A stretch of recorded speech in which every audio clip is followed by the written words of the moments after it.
Perhaps we need some outside universal threat to make us recognize this common bound. I occasionally think how quickly our differences worldwide would vanish if we were facing an alien threat from outside this world.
Good evening and welcome to Spaced Out Radio tonight. My name is Dave Scott, and we were originally going to have Courtney Marcassani, but she's having some voice issues tonight. So Nicole Sakach will be filling in. What the hell is happening with disclosure? That's what we're going to talk about. We're going to have a lot of fun, but it starts with all of you. Yeah, you. I'm pointing at you. Kitty Caddywhack in the gold medal position. Race Fan with a silver. Eternity Eternal with a bronze medal tonight. Mel WD-40 is here lubing us up for tonight's show because you can't talk UFO disclosure without being nice and lubed. Thank you, Mel, for lubing us up. Don't forget to give yourself a little shot as well, okay? Thank you. We appreciate it because you know what happened last time, Mel. So we got to be on top of you about that. All right, scrolling on down, we have Kurt M., we have Robert Lamoth, we have Road Flare, and Necessary Dialogue. Good to have you all here. Mickey G., how are you tonight? Frankie B., nice to see you. As we scroll on down to say hello to T-Bone, my man. How you doing, brother? And let's get it going. Let's get it going. Bark Wolf, how you doing? Good to have you here. Thunderhead, nice to see you. Werewolf, how you doing? Nice to have you here as well. As we scroll on down, and Kitty, thank you for kicking off the Super Chat tonight. The Super Chat is a wonderful way to support what we do on this show on a nightly basis. So thank you very, very much. Oh, there she is. I see her. I see her. There she is. All right. Moving on down. Chris Irvin, how you doing? Nice to have you here as we continue on with our roll call. JSCO, thanks for coming on in. Walter Kochabinski and Gear Jammers is here. Gear Jammer will be signing autographs after the show. Line up to the left of the studio if you don't mind. To the left of the studio. J Truth, how are you? JMJ12, nice to have you here as we scroll on down and say hello to Thomas Rock. And number 35 in your program tonight, starting in goal from Stockholm, Sweden. Lars Jansson, there he is. Last year he had a 2.18 goals against, people. Goblin, how you doing? Nice to see you. And Doug Shelby is here. The Doug Shelby has arrived, which means we can officially start this show. Flubber Lane, how are you? Jeremy, thanks for coming on in. Algaray over on Twitch, so excited for Nicole Sakach tonight that he literally bench pressed a spaceship full of aliens 51 times in 3 sets. 3 sets of 51, all for Nicole. He's trying to look impressive for Nicole tonight. Thanks, Algaray. Great workout. We appreciate you. Scrolling on down. Christian Lee, welcome. How you doing? Welcome to SOR Chat. Mama Catherine, there she is. Mwah. I love you, my dear. I hope you have a great night listening to this show. Well, Allison Singh is here. Allison Singh will be signing autographs after the show as well. Line up to the right of the studio if you don't mind. To the right of the studio. She's amazing. She really is. Love that lady. Jaquetta, how are you? Fap Nuts, how you doing, buddy? As we continue on with our roll call. East Coast Turnaround on X, nice to see you. And we're going to get the radio side going here, guys. Hold on.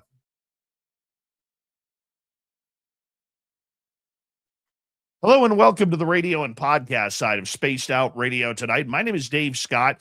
We're going to get into heavy hitting about disclosure. Nicole Sakach is here tonight to talk about it all. We're in roll call on our YouTube side. We have Pam Harris. We have Chaz, pardon me. We have Vinny, and we have Free Your Mind, Flat Six. How you doing? Nice to see you.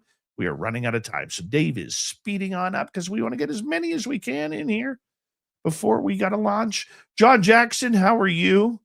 And Skip to my Lou, good morning to you, my dear. T-Bone, thank you for that lovely super chat. And that'll be it. Throw those horns up, everybody. Let's rock.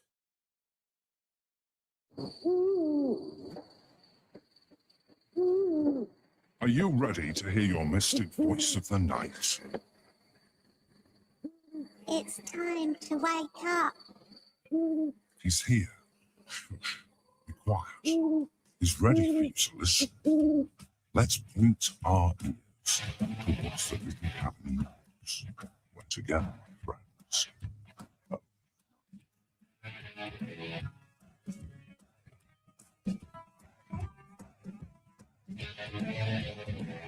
It's time for Spaced Out Radio with Dave Scott. From the mountains of central British Columbia to you listening around the world, this, my friends, is Spaced Out Radio. I am your host, Dave Scott, sitting in the captain's chair of SOR headquarters. We welcome you to tonight's show on our terrestrial affiliates around North America, digitally on every major podcast network. Our website, spacedoutradio.com. We have a plethora of features for you. Rock out to Bumblefoot. Read the newswire. Check out our swag as well. Follow us on X at Spaced Out Radio, Instagram at Spaced Out Radio Show, and on Patreon in the Space Travelers Club. Tonight's show is brought to you by Caribou Con. We want to see you all up here September 18th through 20th in the heart of British Columbia for this province's only Caribou conference in the paranormal this year. Get your tickets at cariboucon.com. We're going to have an amazing show tonight. Our good friend Nicole Sakach from the weird desk somewhere hidden in the bunkers of Illinois is here to talk about UFO disclosure. Then in hour number 3, Swamp Dweller will join us for another crazy, creepy story. Terry Hall and his famous mustache will be here for the UFO. Well, no, not the UFO report. That's Grant. No, Terry will be here for the weird news of the week, and it's always a good laugh when he is here. So let's get right to tonight's show. First off, I want to apologize to our audience. I'm going to let you in on a little radio secret here. Last night, we had to play a replay, a very rare replay, because we don't like doing that around here. But I had a good reason. At about 10 o'clock yesterday morning Pacific time, the internet went out all over northern British Columbia and into Alberta. So for our American listeners, West Coast, except for the Vancouver area, partially due to the forest fires that are south of me, which knocked out the original line, and they were running a backup through Edmonton into northern British Columbia and down to where we were so we could have internet service, and that way we could get the show to you. Well, apparently that little building where it was had a big blow up, not explosion, but you know, when things just go boom and they stop working, that's what happened. So literally I was on the phone all evening trying to get a hold of all of our radio stations. And I want to say thank you to our terrestrial affiliates all over for understanding what had happened. It was really out of our control, but you know, that's why you got an archive last night. And I do apologize. I don't like doing that. You know, I'm radio, man. I love to be live. So I apologize, but here we go tonight. We're live tonight, and we're back at it as we speak. Now, for our guest, Nicole Sakach is an author, UFO researcher, and experiencer whose work explores the mystery surrounding UFOs, ET contact, consciousness, and the growing push for disclosure. Drawing from both personal experience and years of investigation, Nicole brings a unique perspective to the UFO conversation. one that combines human side of extraordinary encounters with a desire to better understand what may be happening behind the scenes. Her research examines the difficult questions surrounding government transparency, secrecy, and what the public is actually being told about the UFO phenomenon. Let's bring her on in. Nicole Sakach from the Weird Desk, hidden in some remote place in Illinois. I don't even know where it is, but we're glad to have you here. How you doing? I'm good. How's the Space Travelers Club tonight? How's Dave? Dave is good. Dave is good. Dave, you know what? I'll be honest with you. You know, Nicole, you and I are friends behind the scenes, and you know I am a workaholic. I am an absolute workaholic. Every time you call me or text me, what am I doing? Working. I'm working. Okay. Yes. I'm always working. And a lot of people will be like, Dave, you got to slow down. Well, I can't right now because I'm on a roll.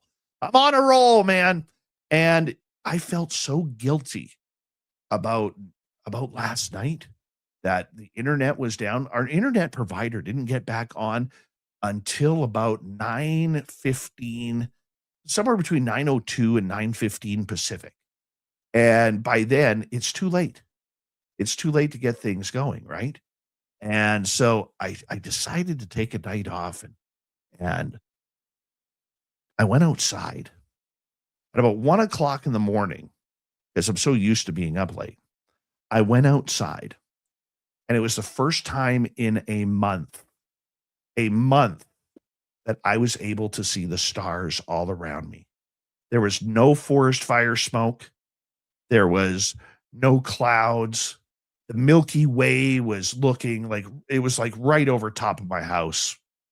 And I was just like, oh yeah, this is what it looks like. I'd forgotten. Like the best time to be staring up at the sky is when you can be out on your patio in shorts and a t-shirt.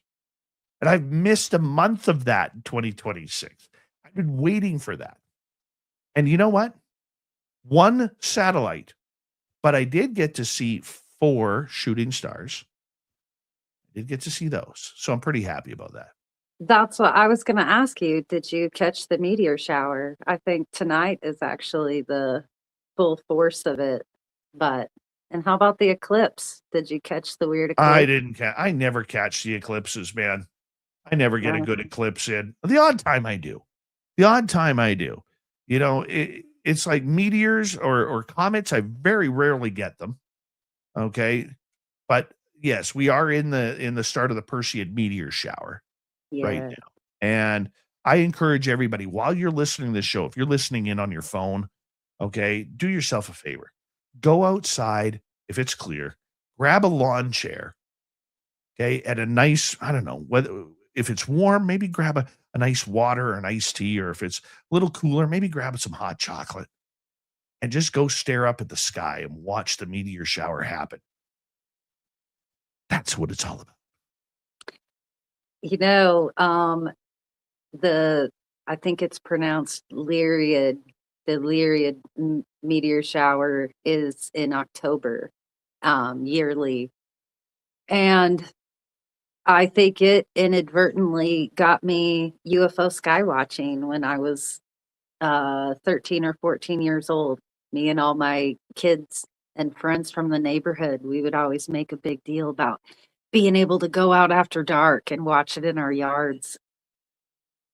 That is awesome. That is awesome. I love this time of year. And you know what? I love the fact that we're talking disclosure with you tonight because there's a lot going on. And you filled in for Grant Baker a couple times last week and the week before in the UFO report. Thank you so much for that. But so much has happened since then.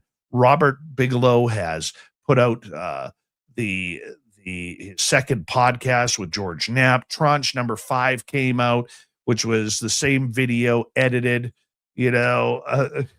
about 5 or 6 times and to make it into small clips. Like there's only 2 UFO videos in the world right now, and they were all cut up into different clips. There's a lot going on with the whistleblowers, not whistleblowers. Where do we even begin to unravel all of this UFO news, Nicole? Because I think people are getting frustrated I know I am very frustrated myself. I'm not supposed to be because this is my job. I'm supposed to be excited about it, but I am frustrated. Well, let's tone that down a little bit or focus that frustration a little bit. You're frustrated with the disclosure side of this, but you're never frustrated with the phenomenon. True, So, yeah. So what true. do you find most frustrating about the disclosure scene right now? That many people out there, and it's many, many, many people, from Dr. Phil on down. Okay, because now we unfortunately have to, maybe fortunately, have to bring him into the conversation because he's all about Doctor stands for Disclosure Phil now. That's what we're going to call him around here, Disclosure Phil. Now, Dr. Disclosure. Dr. Disclosure Phil, yes. Does anybody even know his last name? I don't even know. But either way, I think I am disappointed after all the WWE type promos that the politicians have been cutting. Chris Mellon has been cutting, Lou Elizondo, David Grush, all the first line players in this field have been cutting for years, and seeing the polar opposite coming out in the tranches. And yes, I know this is a marathon, it's not a sprint. But every now and again, I get hungry, okay? And I get thirsty, just like each and every one of you. I want my UFO juice. I'm thirsty for it. It's sweet, it's gratifying, and I deserve it because I'm a good person and I work hard. And I want my UFO juice. I want to drink it all up. And then I'm going to ask for another cup because that's what we deserve. And yes, I know, Nicole, that this is not happening.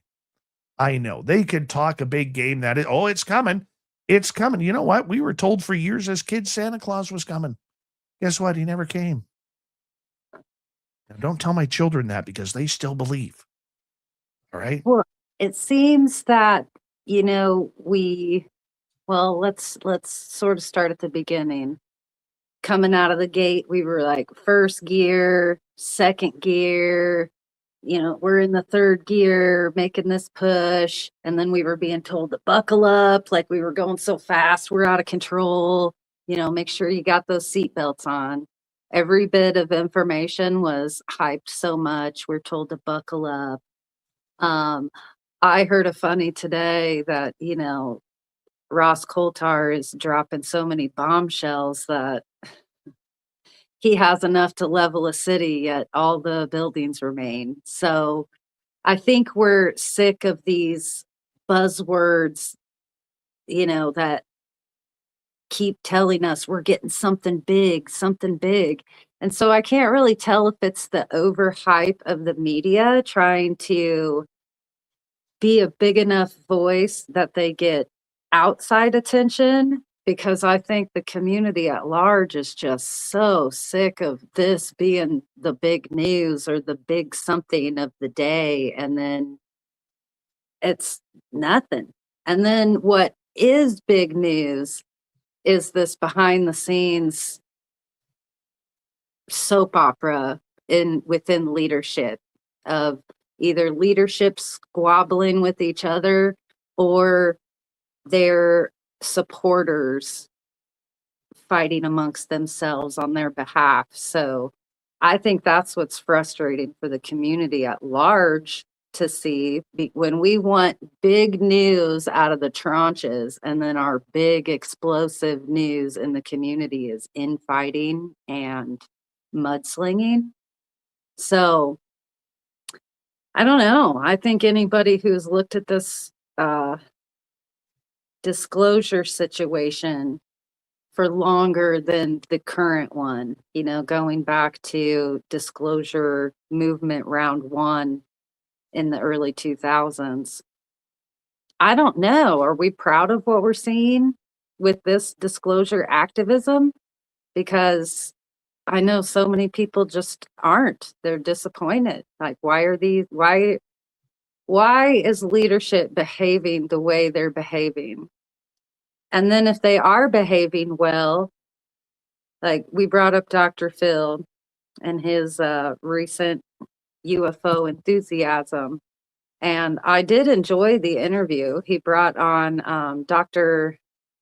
Vilhausen. I'm sorry, I don't have my notes in front of me because I'm talking on them. But so he brought on Dr. V, is what I'll just refer to her as shorthand. And she's actually with the UAP Disclosure Fund and the UAP Disclosure Foundation. And she was part of their UAP Disclosure Preparedness document that they just released, sort of like a we need to implement some policy sort of line of thinking with this. And I enjoyed listening to her, but Dr. Phil tagged it with this is somebody who's nobody's paying attention to in ufology. So unless you're being scandalous and infighting, it seems like you're whining that nobody's paying attention to you when you've also sequestered yourself from the entire community. And we don't see you appearing on podcasts or shows or engaging in the community at any level. We're not seeing anybody in the leadership of the UAP Foundation really engaging on a day-to-day or a week-to-week basis with the actual community that they say they're wanting to guide through the disclosure process. So I don't know. It's confusing. So that it was the objective to release these tranches and then just confuse it, just have it be sheer confusion. Is that the disclosure? There's so many different movements in disclosure right now. I've talked to a lot of people, you know, and we got a very smart audience, Nicole. I know you know a lot of them, especially at our YouTube side of this show. And you've got to know a lot of them. You've heard the comments and read the comments as well regarding that. A lot of people just, they don't even know what disclosure is anymore because everybody has a different meaning to it.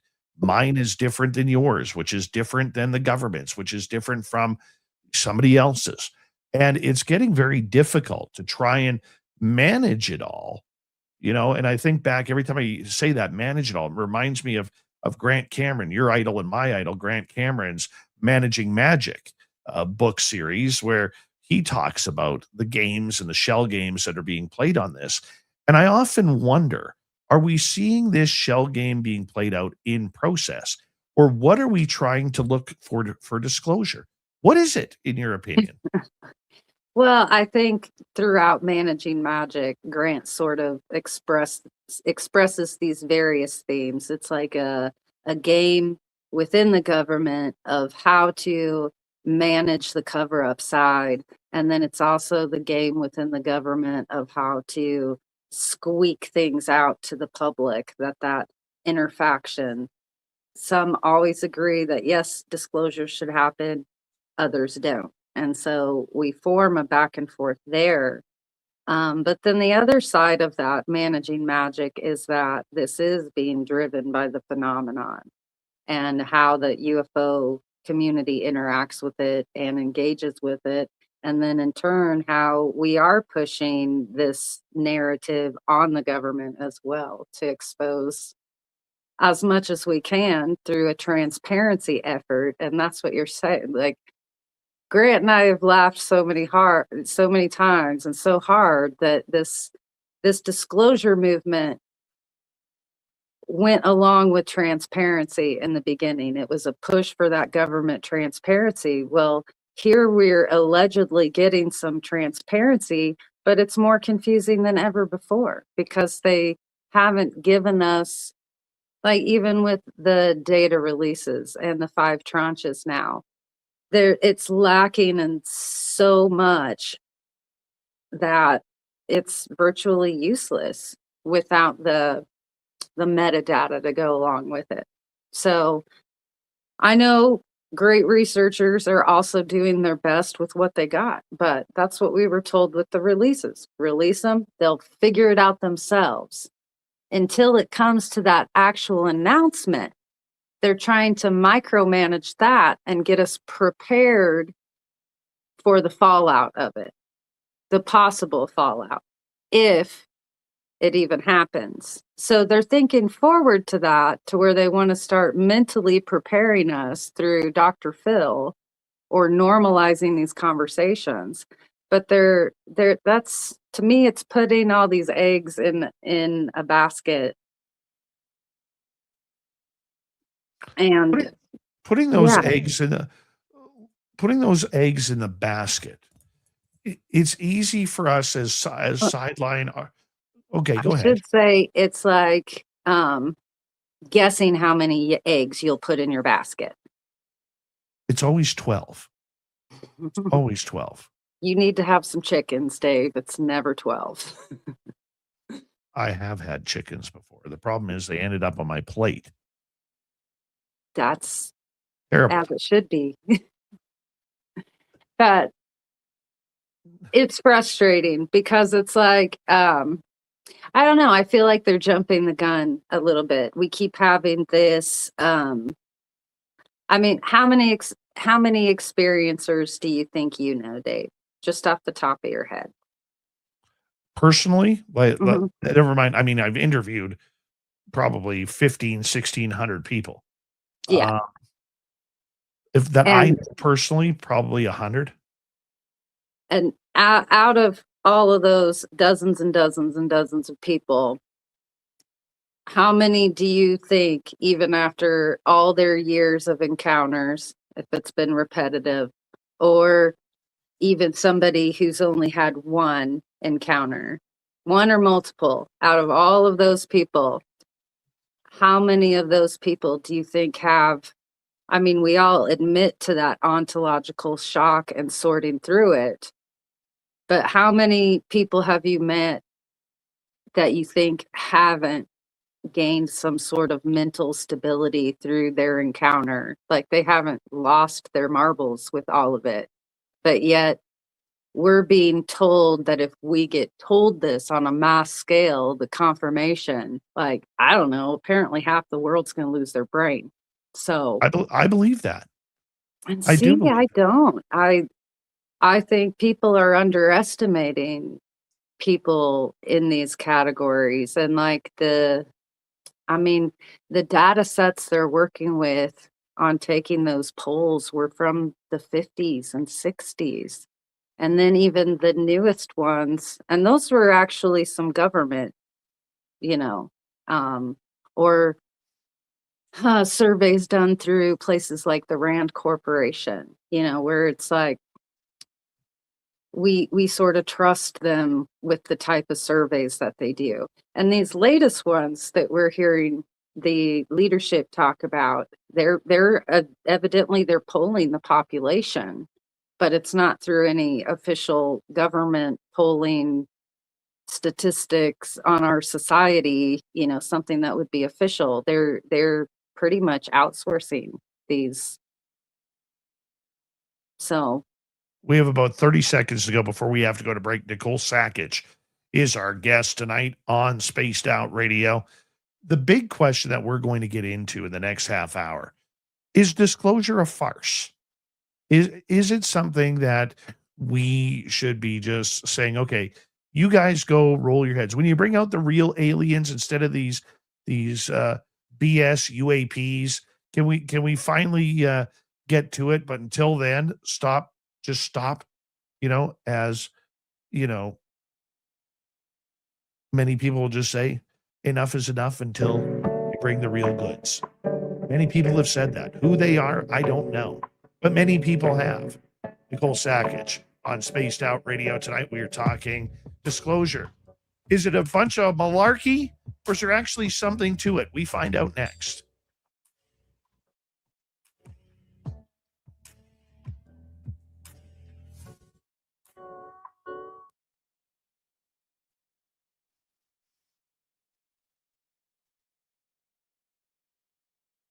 All right, we're clear. I like malarkey, I think. Or I like saying the word, I should say. I like saying the word malarkey, but I don't like putting up with it.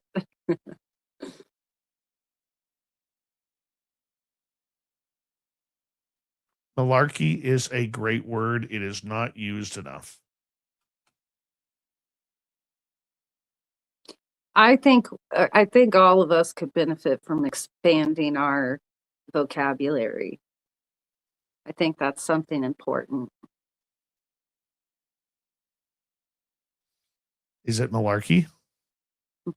That's my word of the day today. How many times can we use malarkey? Let's just run with it.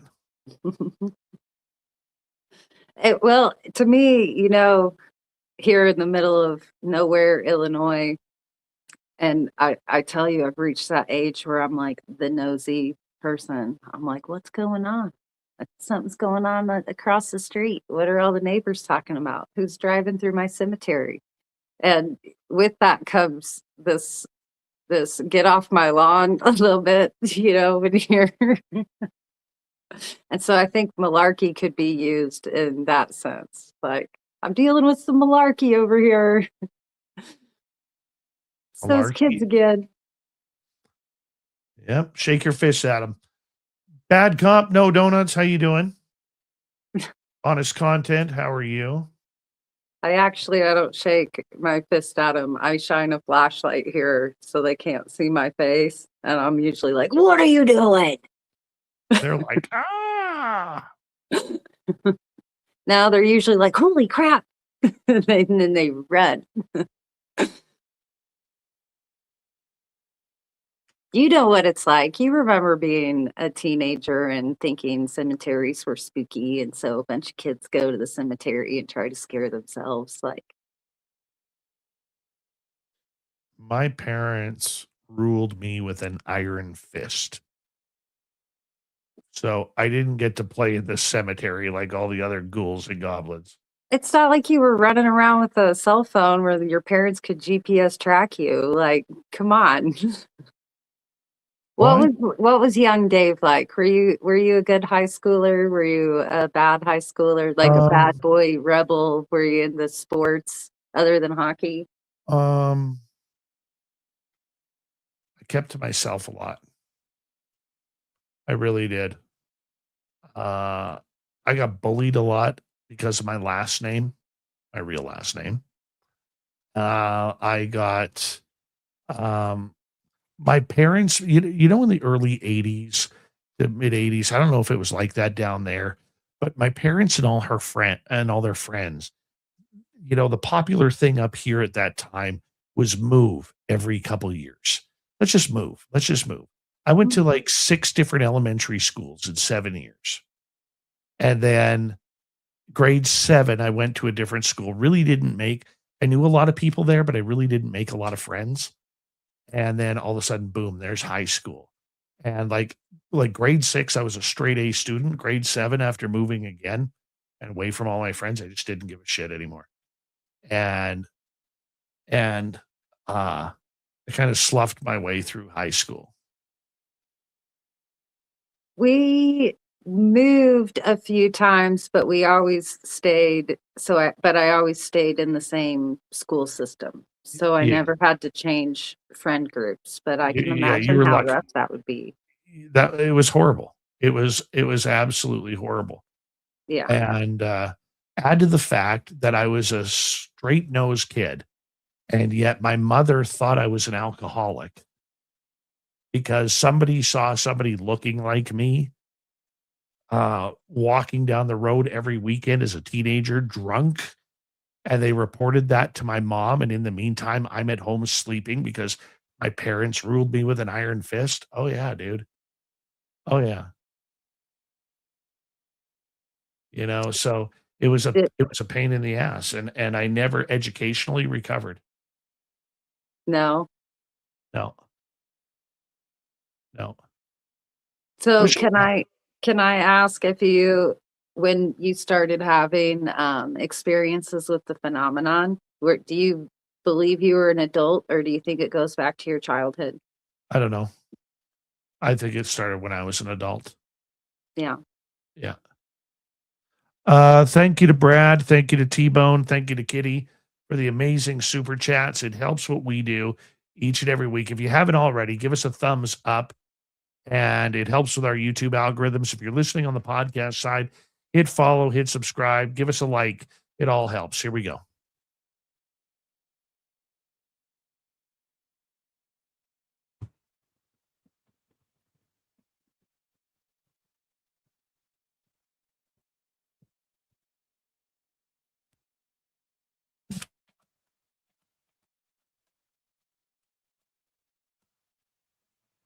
Let's kick off the second half hour of Spaced Out Radio. My name is Dave Scott. Thank you very much for tuning us in. Nicole Sakach is our guest from the Weird Desk in a bunker somewhere unknown in Illinois, and we're glad to have her. But first, we want to remind you that if you miss portions of this show or others, our archives are always free on YouTube or any major podcast network. Our website, spacedoutradio.com, we have a plethora of features for you. Rock out to Bumblefoot, read the news wire, check out our swag as well. Follow us on X at Spaced Out Radio, Instagram at Spaced Out Radio Show, and on Patreon in the Space Travelers Club. Here's Nicole Sakach from the Weird Desk. Disclosure. Is it worth it? Is it not? Robert Bigelow confirms that we are in confirmation, not disclosure. I got last week to tell you I told you so. What do you think is going on? Are we disclosing or are we confirming? Oh, well, I don't think we have officially moved into the confirmation. Like we've been saying throughout this disclosure, we're not really wanting disclosure. We're wanting that confirmation. And so I think what Bigelow actually said in that first part of the Bigelow podcast was that confirmation and disclosure are interwoven. And so I do agree with that, because without the confirmation, the disclosure part is not really a disclosure. So you confused the living daylights out of me right there. well, they're like the disclosure that we're getting right now. It's the tranche after tranche after tranche after tranche, and a confusing narrative on what our actual goal is. Is the goal to have the president say something about this directly? Like, is that the goal? Would it be enough for him to just say he's having conversations about UFOs? Or do we really need him to say we're not alone? So, that we're not alone could come not from the president. And it could still be very official, but would we accept it coming from anything other than POTUS? Would we accept it from another world leader? Well, I think you bring up a great point there, because it tends to think that all of these government officials around the world are colluding and agreeing on this subject, that we're just not going to say anything. Or there's nothing out there to say because there's nothing out there, one of the two. Now, us experiencers will say, well, there's definitely something out there. I know, I've seen it. Okay. But it makes you wonder if there is some sort of world agreement that leaders from, doesn't matter whether they're communists like Kim Jong-un, or whether they are dictators like Vladimir Putin, or presidents like Trump, or prime ministers like Mark Carney. Doesn't matter what your politics are. None of these political leaders are talking about it. They may skirt the issue, but it doesn't seem like it's a priority. And to me, that makes me wonder whether there is some sort of UN collusion on it. Well, I think, we're being told that UFOs is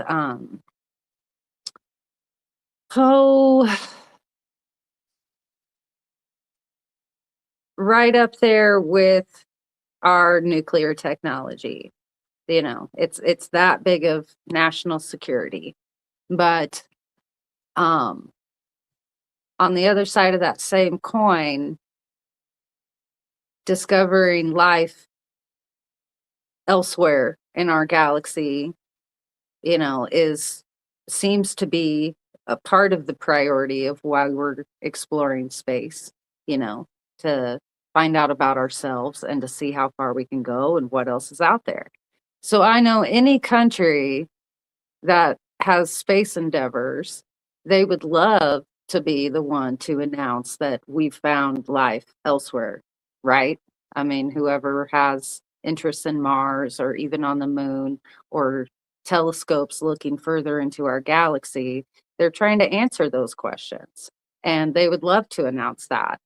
But it doesn't, when it comes to acknowledging that UFOs are here, we've been hearing that for 10 years now. They're here. This is very real. We don't know what it is.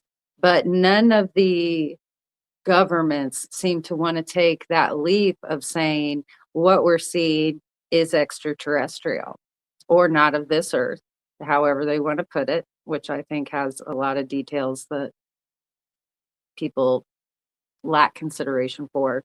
But so if we get that announcement from, like you said, what if China comes out and says, we have alien technology or bodies, or the Russians do. So it almost feels like if we are in a Cold War with disclosure and other countries, that we're almost at like what's that part in the old Westerns where they're like, we're gonna solve this at high noon, and they're both standing in like the middle of the town on the one street, and they take their paces and they're supposed to shoot, right? Well, it's almost like we're in that eyeball stare off to where they're like, you gonna draw first, punk? Like who's gonna be the quick draw, and who's gonna get that, take out the other one? Because we're being told that it's about the tech. So if we expose what we have, we give our enemies the insight into our tech. But then on the same hand, we're hearing they have the same tech too. They have their own crashes. We like to talk about, the gifting, like Jacques Vallée brought up and Grant also talks about. Are they gifting us craft? Are they gifting us technology? Are they gifting us with themselves by letting themselves crash here? Is that like a one-way mission where they're like, they're going to figure us out? If, this is a one-way trip for us, they'll find our bodies and they'll know they're not alone. Like, that's me being funny. But these are very real questions that I ask myself. So if they would be proud to announce finding life outside of Earth that's not human, they don't seem very excited to announce that it's here, which creates all those problems of how long have they been here? What are they doing so secretive with us that they haven't exposed themselves in better ways? And, and that's when we start spinning out and assuming a lot of things or hypothesizing. So, which is also where disclosure is being taken. We went from transparency, disclosure, get out government documents, give us a craft, give us a bodies, to we might not have bodies. They might be puppets. They could be interdimensional. They could be more spiritual. Like, we're hearing that a lot. This is going to be more spiritual than people realize. This is going to be more spiritual than people realize. Okay. So not all governments, support all religions. Let's put it that way. Not everybody has their religious freedoms across the globe. So who gets to decide what's spiritual and what's not? Who's making those decisions? Who would, and that's where, before the break, this was shaking down too. I was talking about the surveys and would people really be as upset as these preparedness plans that have come out over the last month are leading people to believe, or those polls from 50 years ago where it would be the end of the world, mass chaos, markets shut down, whatever it is. I mean, my biggest problem with that theory is I think it's a bunch of people who don't walk with a faith or have spiritual practices that they claim as such. It's more spiritual instead of a religion. So, or we have atheist scientists claiming no spiritual or affiliation at all, and not just scientists, but so they believe that disclosure or announcing that we're not alone will upheave people's faith in their religions or get them to turn against their religion or walk away from it, is what it sounds like they think will happen. But I think through crisis after crisis, if it's viewed at that, I think it has actually driven people further into their faith. So I think that's a misunderstanding of how people actually have their faith versus people who don't have faith and don't understand that process, maybe. Nicole So- Sakach is our guest tonight on Spaced Out Radio. Do you think disclosure is spiritual? Is that the big movement that they are covering up? Because we've heard Tim Burchett, the congressperson in the past, Mr. Dan Gummit himself, okay, literally, say if people knew what I knew, they would start burning this place down, right? I mean, that's a pretty heavy topic in regards to it. I think that's the only way people would be that upset. I think to non-experiencers, I think aspects of encounters sound spiritual, or what they think that they pull from their spirituality. So, and we do get a lot of comparisons when people talk about beings being interdimensionals. Obviously, some people will say that's a demon or angels, because angels are interdimensional to their definition. But I think people practicing those faiths that have the angels and demons know exactly how those things are defined for them. And to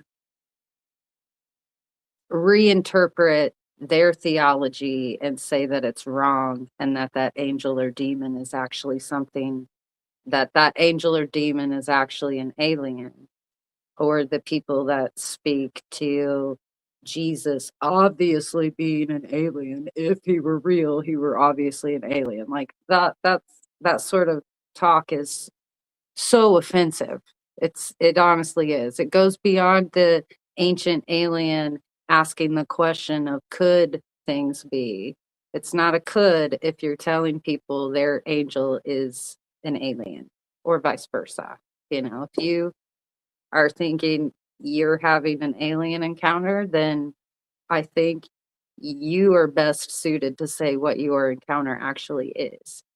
And I think that gets confusing for experiencers along the way. I think it is okay to have a faith-based experience and also a UFO alien experience. I don't think one has to confuse the other. I think there's aspects of both that are similar, but I think there are ways to discern between those two for sure, especially the angelic encounters. That's what I've come to believe myself. Okay, so what about the nuts and bolts aspect of it? A lot of people want to see the craft. Mhm. All right. A lot of people want an up close and personal view of a disc or a tic tac or a rod or an orb or a black triangle. I mean, there's a lot that people want in this field. Yet there's a major difference. And we talk about different avenues of disclosure. Nuts and bolts compared to the experiencers are two different avenues combined. But there are people out there who just want to know about the craft. The aliens don't even interest them. Well, and I think that's what was so singular and focused about our earlier disclosure movement of the early 2000s. And, so many elements of that started within the 90s, even with Robert Bigelow's interest back then, since we brought him up already. So with that 90s mentality sort of spilling into that early disclosure push that we had with the citizens disclosure movement, it did seem focused on nuts and bolts. It was highly focused on the people who had encountered these. I mean, they had 3 days of people behind that podium giving testimony. And then the leadership of our community that had done decades of work and research, all the big ones were there, all of them. Anybody who's anybody's face was a part of that disclosure movement. And so I think it did seem more hopeful then. They had some clear goals. I still personally think Roswell is our best shot at getting the debris and a solid explanation. I think last night you and I were even chatting a little bit that still a lot of people don't realize that, Roswell isn't just one crash. So, the newer people to the disclosure activism side of this are so passionate, and yet it seems like we can't narrow that passion into focus. So we could possibly get like Roswell. Enough's enough. Like, what, tranche 6, just make it all Roswell. Like, give us everything and the crash. I mean, if we have so much hard evidence on that case alone, I think of the ones we have lesser evidence on, but possibly still physical pieces. We can name crashes, but Roswell still remains the best documented crash that we have. Known, and that's known publicly. We're hearing rumors about elements of Skywalker, may the force be with us. But we're hearing that Skywatcher is now defunct, and then elements of Skywatcher are now working with the government under direction of President Trump and who did he tell to figure this out? Marco Rubio. And so the buck really got passed to Steve Miller. But so I'm hearing interesting things about that, actually. Interesting and horrifying things, because the rumor is they actually shot some down, like they were ordered to capture these. So were they drones, or are they actually UFOs? And are the Skywatcher psionics really helping, or is that a rumor? Well, Everybody needs to ask Steve Miller. If you look at Skywatcher now, they've been silenced for a number of months, close to a year now, that we haven't seen anything from them on social media. They've all seemed to go their own way. They all dispersed, but now they seem to have a government contract, and they're working. Well, before the full dispersal, the inventor of the dog whistle left because he got a government job.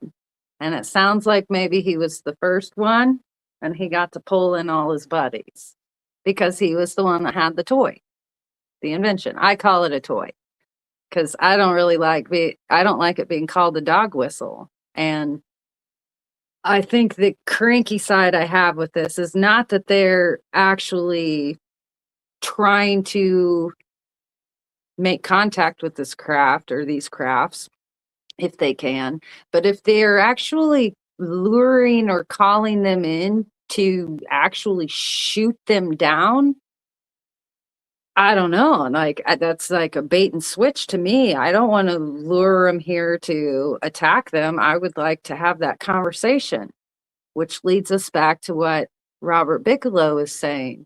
He's saying the confirmation and then communication is what needs to happen. You know, he thinks a big part of the communication and how to communicate with what is visiting us needs to come from the others. And then he said the insiders. He said the ones that are pretty much, he called them the gatekeepers. The gatekeepers and the others need to be a part of this so we can figure out how best to communicate,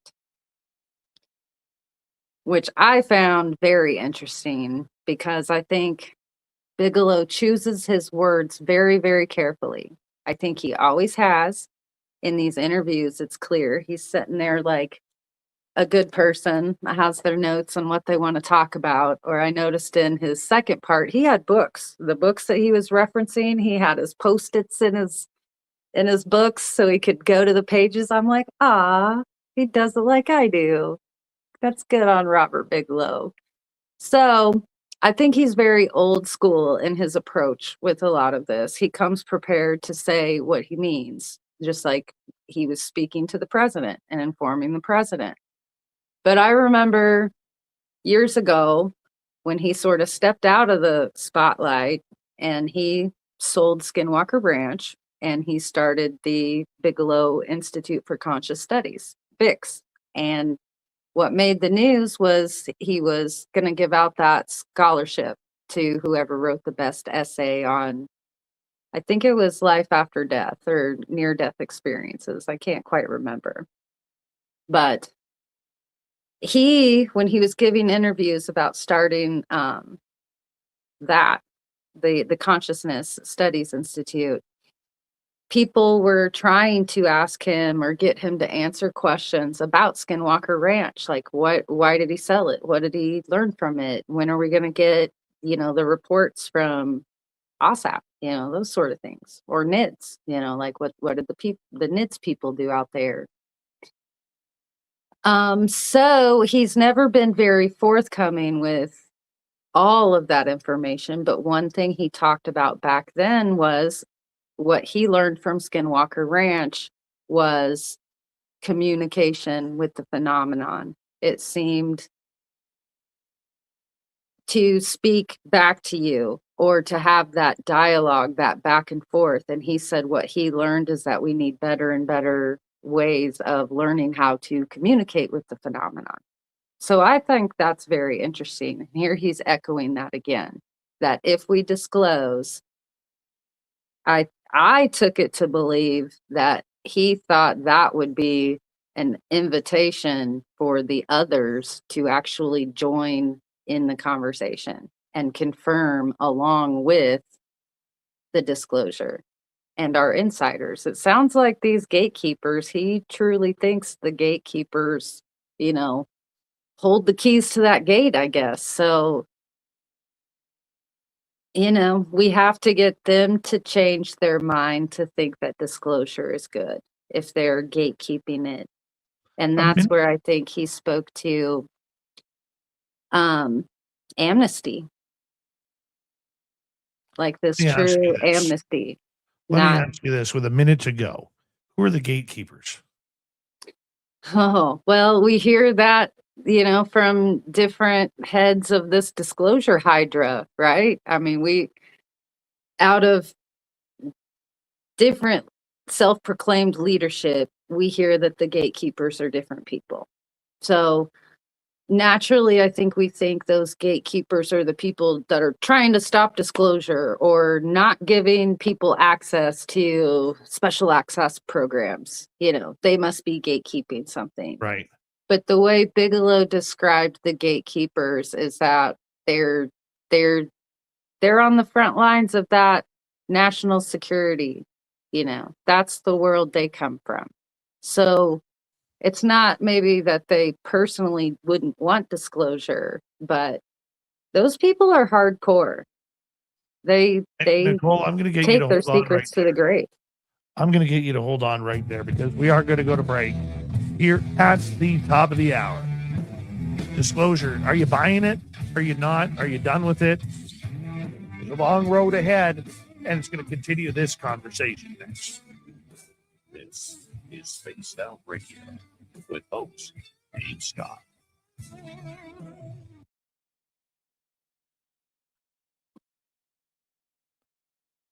All right, we're going to play a video, okay?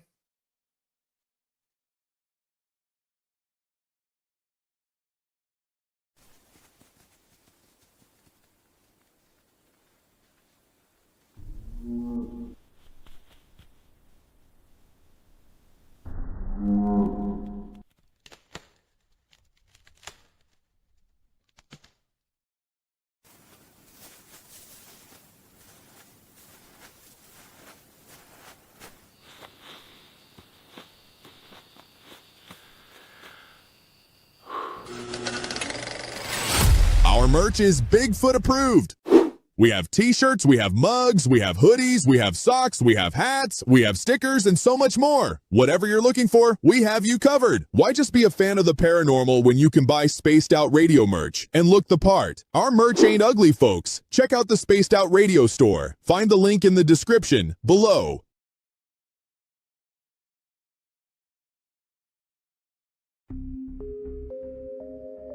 Lurking within the forested region of the 108-mile ranch, where the worlds of the normal and paranormal collide. CaribouCon is waiting for you, bringing together a panel of renowned experts in the paranormal, cryptid research, and UFO phenomena fields. Get ready for a spine-tingling weekend in the heart of British Columbia. Enjoy fascinating discussions, presentations, tours of local haunted areas, and skywatching.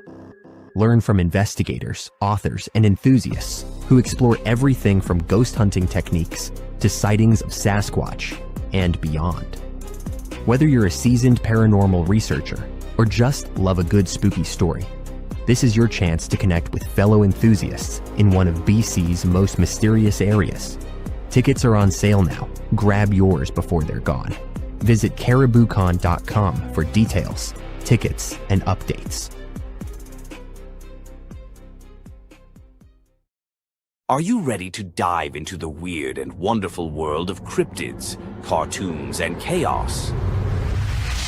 Meet Dirty Filth, Spaced Out Radio's resident cartoonist and master of the mysterious.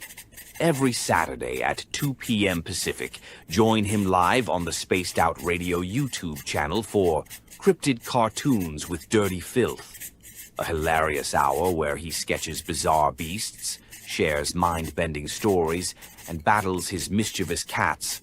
Whether you're a UFO enthusiast, paranormal fan, or just love quirky art, Dirty Filth filters the universe through his unique lens, creating cartoons that capture the strange, dark, and supernatural. Follow Dirty Filth on X at Filth1 or Facebook at Dear Filth for more filthy fun. Find his link in the description below.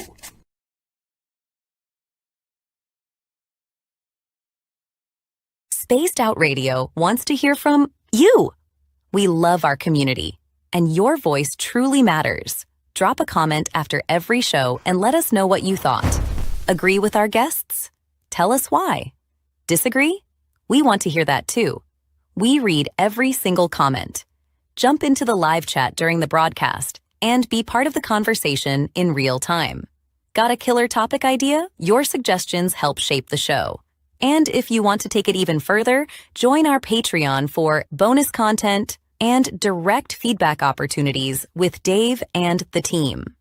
This is your show as much as it is ours. Whether you're a longtime listener or brand new, we want your thoughts, your questions, and your ideas. And let's keep building this incredible community together. Spaced Out Radio, where the conversation never ends. What are you waiting for? We're listening.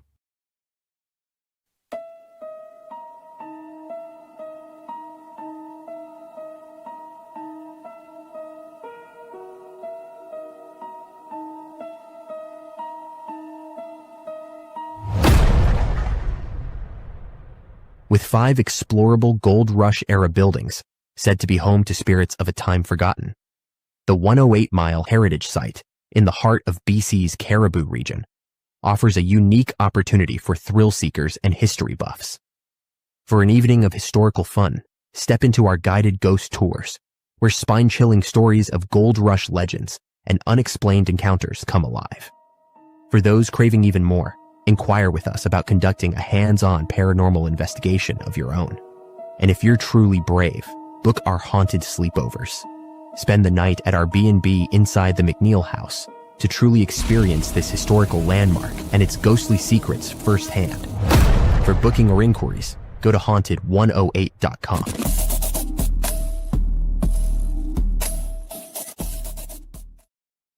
All right, let's bring Nicole back as we say hello to Skip to Malou, Ghost Fixer. How you guys doing? Thanks for coming on in. Let us next say hello to, is anybody else jumped in here? Anybody else? Nope, we're good. We're good right there. Thank you to T-Bone, Brad, and Kitty for the super chats. It's a wonderful way to support what we do on this show. Hey, check it to see if you are subscribed, because YouTube has been booting people. So make sure you are still subscribed. Ring that bell. We are here 5 days a week, soon to be 7. Soon to be 7, people.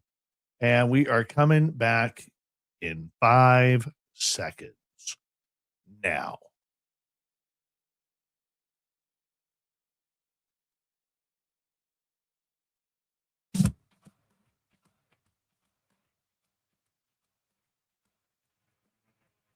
Let's hop into hour number 2 of Spaced Out Radio tonight. My name is Dave Scott.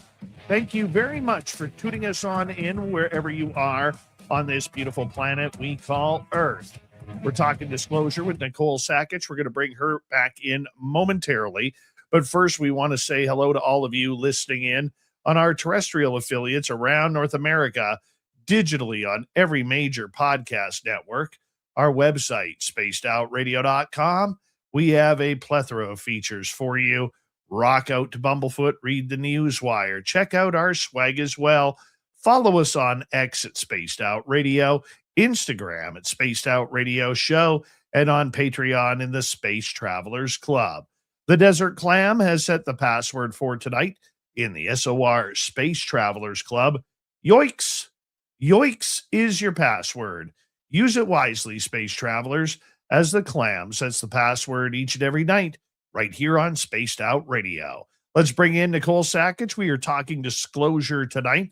And one of the big topics that I think we need to get into is the fact that the message really hasn't changed with many politicians. For example, recently, Marco Rubio, Secretary of State, was literally once again being interviewed and saying the same things that he has said over and over and over again, Nicole. And what that is we don't know what these are. We don't know where they come from. We don't know much about them, but we're determined to find out what it is. He said the same thing in 2021, 2022, 2023, 2024, 2025, and now again this year. I mean, at some point, these people, those in the know, especially from somebody who is as highly ranked as Rubio, need to be able to actually say something that we are wanting to hear, that we are trying to actually, figure out. So I want to play this clip for you. All right. And then I want to get your opinion on this, because to me, it's more and more of this nonsense.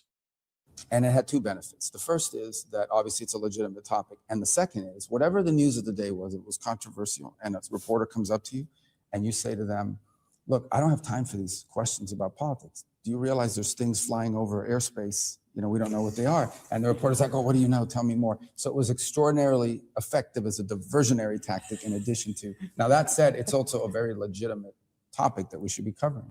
And his voice really hasn't changed in the last number of years, Nicole. So how do we look at somebody like this, somebody who is allegedly in the know, and kind of, try and make something of that?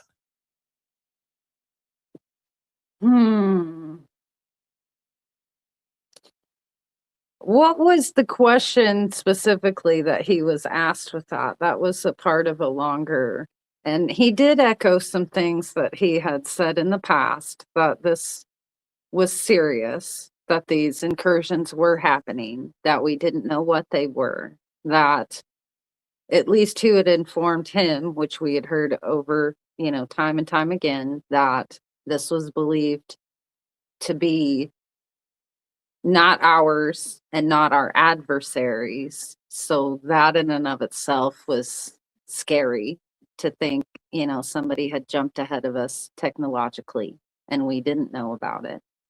So he did speak to the seriousness of this, and still is. A comment that he said, I believe two-ish or more years ago now.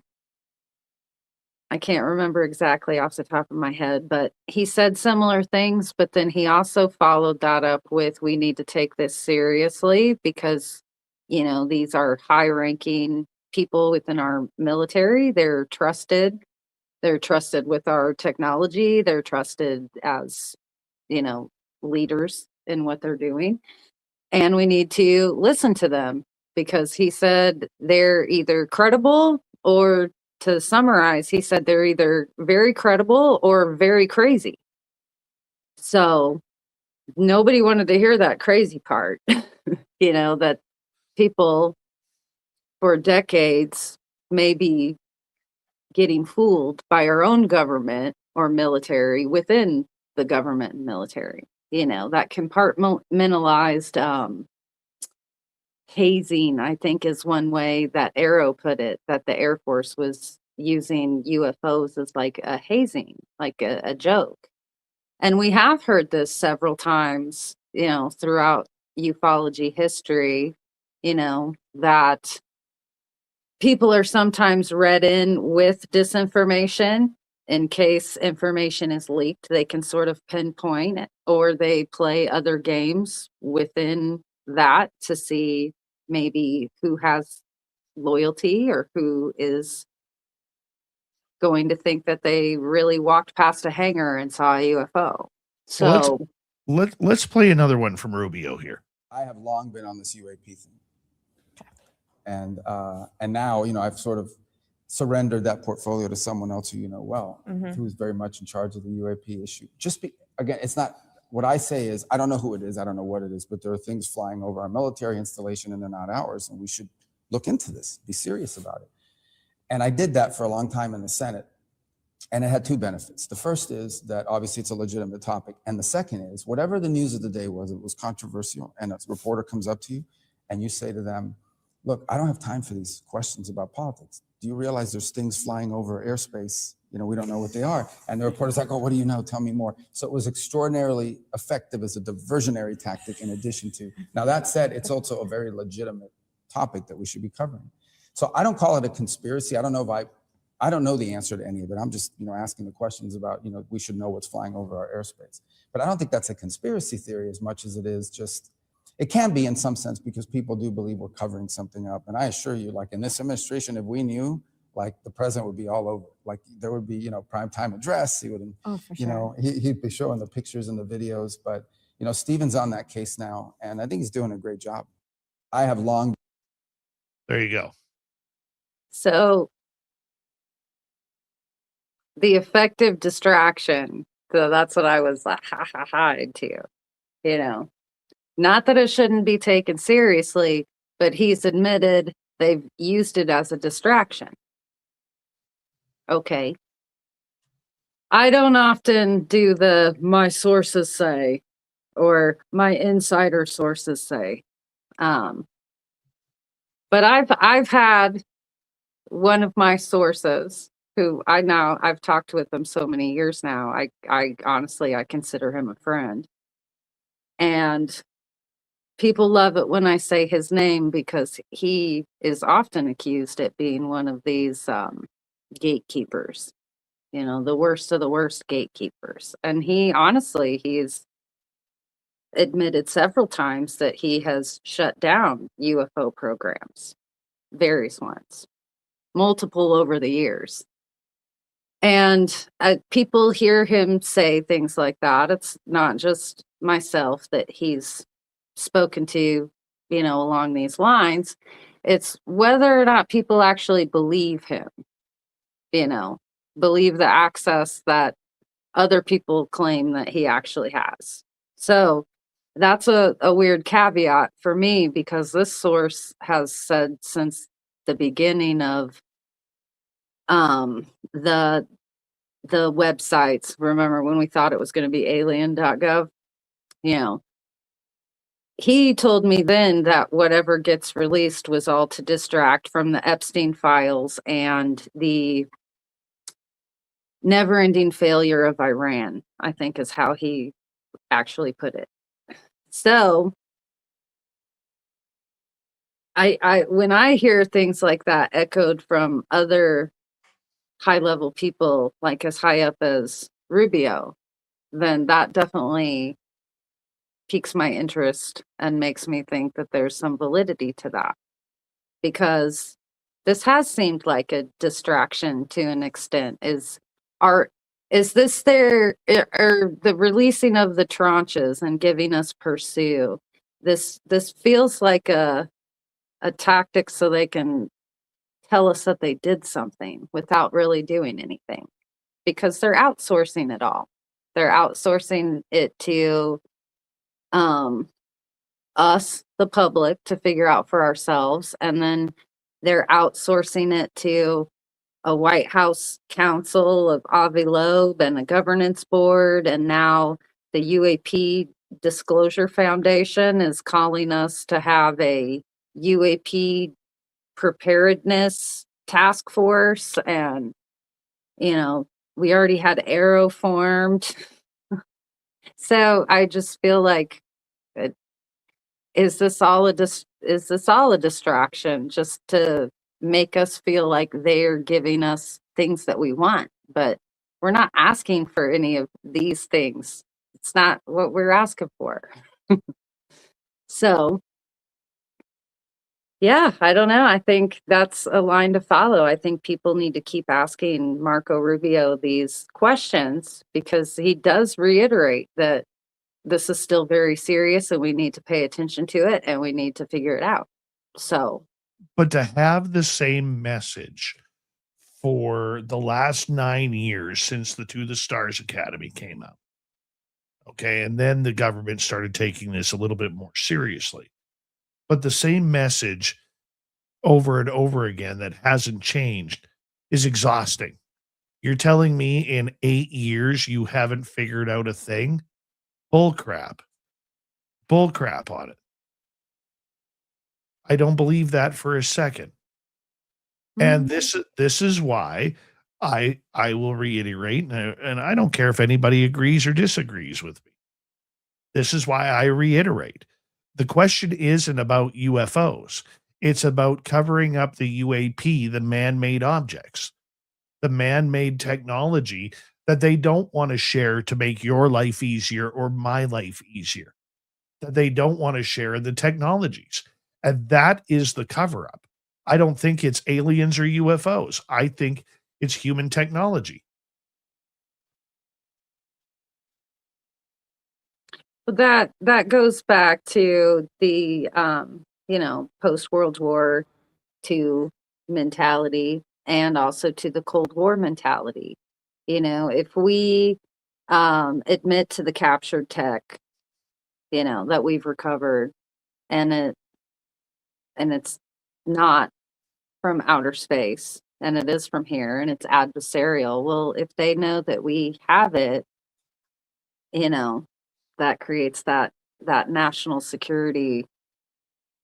We don't want them to know what we have, even if it's theirs. So it makes us lose an advantage, I guess, to that sense. So even if, like the second crash from Roswell, the Socorro one, there's debris from that one as well. But I think the little bit of analysis that has come out on it is from the first one. We got it was a weather balloon, And then the years later, we got the official, what sort of secret weather balloon it was, which was the mogul balloon. But they never identified the other crash as being a balloon, aircraft, or a missile. So what was that? What was that debris? I Was don't get that. Well, don't get they why they they did. speculated that parts of it had a frame to it. So is that an adversarial aircraft or something else? You know, is it Chinese? Is it Russian? And would they not want to admit that because it's so in the heart of where our secret stuff is in New Mexico and so far into the United States that they wouldn't want the public to be frightened that our adversaries could spy on us that way. But remember Balloon Gate? Good old we, balloon gate. we were pretty certain. Yeah, and the Chinese even admitted it then. They were like, we send balloons all the time. So do you guys. Like, why is everybody freaking out? Like, you follow the balloon rules, you can send the balloons. But that wasn't a good enough answer for us. So, you know. And so increasingly, even we've heard going back to the 80s even, or I like to think of Phil Corso's story about, you know, giving out the Roswell tech. Like that's what he claimed, you know, was part of his job. Like he got to take that debris and divvy it out to everybody else. So if we had that debris, then the government had it, you know, even for a couple years, you know, 47 to 52 or something like that. If we studied it, you know, that long, 5 years. After that 5 years, we were still parceling it out. Like obviously whoever was looking at it didn't know what else to do with it, so they gave it to somebody else. And then so we hear these stories of, yeah, well, we get this, but then it's like we take it some avenues, but then we can't take it any further. So it seems like it gets shelved for a while and then it all gets pulled back out somehow. Well, every time they share that with somebody, whether it's, you know, like we like to name the aerospace companies or the defense contractors, you know, so if they're experiencing that same thing, like, oh yeah, cool, we have something and we're putting our best minds on it, but we really don't know what it is yet. So they move on with other projects. Like, you know, NASA even does stuff like this. We like to bring up the gravity work with NASA. Like they have studied anti-gravity, you know, Ning Lee's work. People talk about that lady scientist and her. They like to twist her tragic car accident into a nefarious disappearance, which it's not as mysterious when you actually dig into the facts of it. But she did hold very real contracts for anti-gravity work, and she got lots of money for it. But those reports also say that her work plateaued and they weren't able to continue it. So they pulled the funding from this. So you see these patterns of they dump a bunch of money at something for a while. They might push a limit for a while, but then they can't take it any further, either because we can't, our tech isn't there, or lack of innovation, or the science is just not there. So I can see us, even after 80 years of compartmentalizing this and covering it up for the possibility to learn how to exploit it. I could see that for sure.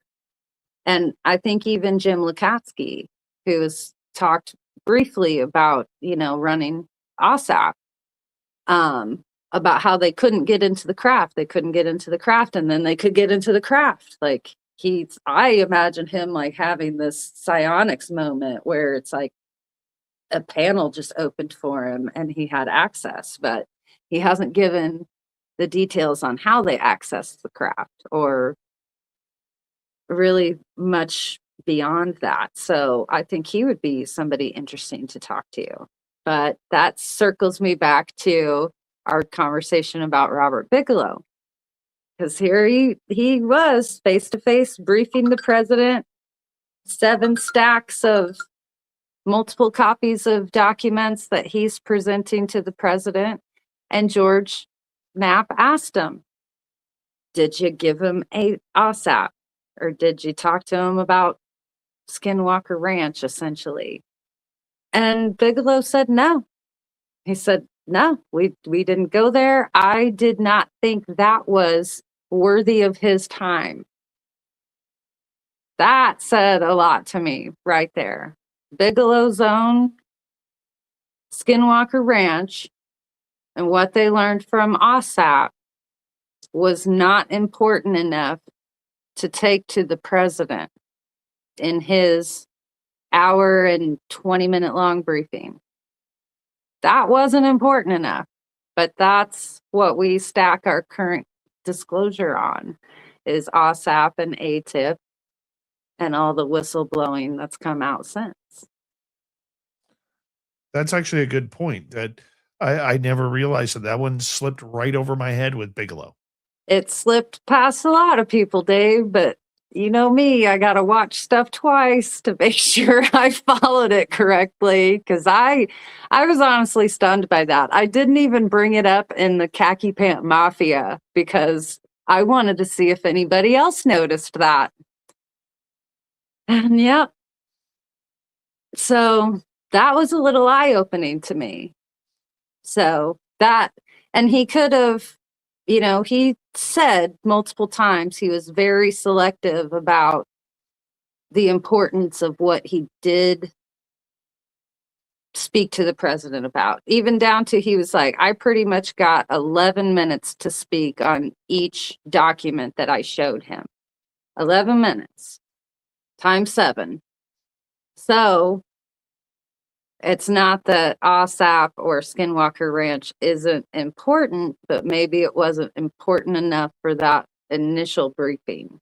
So I'll give them some wiggle room with that. But it wasn't important enough to bring into that first one. We got just under 2 minutes to go before we have to go to break at the bottom of the hour. Nicole Sakach is here tonight on Spaced Out Radio. Let's go to T-Bone's question. Nicole, what grade do you give Avi Loeb so far? I think from his area of ufology and what he's trying to accomplish and the audience he reaches, I'm honestly up there with giving him a A-B+. I would agree with that. Yeah. I would agree with that because he's coming at it from a different angle. So for people who wonder who we're talking about, Avi Loeb is a astrophysicist from Harvard University who has been in the scientific world a little bit controversial, especially around 3I Atlas and Oumuamua, where he said these actually might be alien spacecraft coming this way. He took a lot of heat from his colleagues over that. He has since been pushing very hard for disclosure movements, and much to the dismay of the UFO community, who thinks they could get it done a lot easier than he could. But he's also made some very bizarre and intriguing requests, like $1 billion in funding to try and find the answers. And I don't know how much he's raised, but it wasn't really $1 billion. He asked for $1 billion. He said $1 billion would get this done. Yes, but $1 billion. $1 billion. $1 billion. Well, I know Avi can seem frustrating to a lot of people in ufology because he has not opened himself up to the entirety of ufology. He's very much staying in his lane, and his lane is that interstellar traveler, something coming from outside our universe to us, toward us. And so he does keep it in that direction. And I mean, he's got one of his on top of that sphere in Las Hold that Vegas. thought. Hold that thought. Nicole Sakach, we have her till the top of the hour.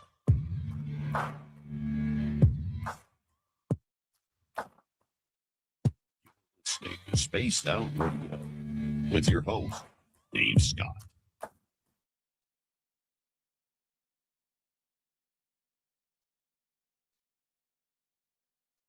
All right, we're clear. Frankie Stolar or Frank Stolar, welcome to our chat. Hi, Beth Noyes. How are you, beautiful? And do we see anybody else in here new? No, we don't. Oh, it's Moodance Mongol, everybody. Moodance. Whose mother names her kid Moodance? Weird. Dunzel says, now Nicole can go back to sipping her drink with a straw.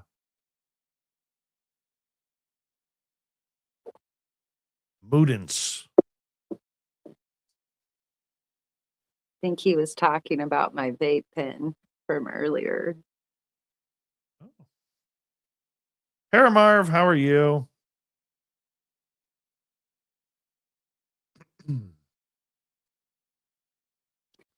I think what I like most about Avi Loeb is that he's saying we don't need government disclosure. Like, science is for everyone.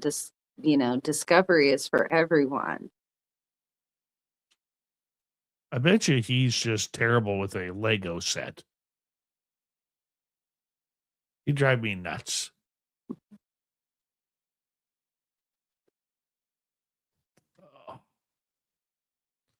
Oh, I have jumpy knees tonight. I hate having jumpy knees.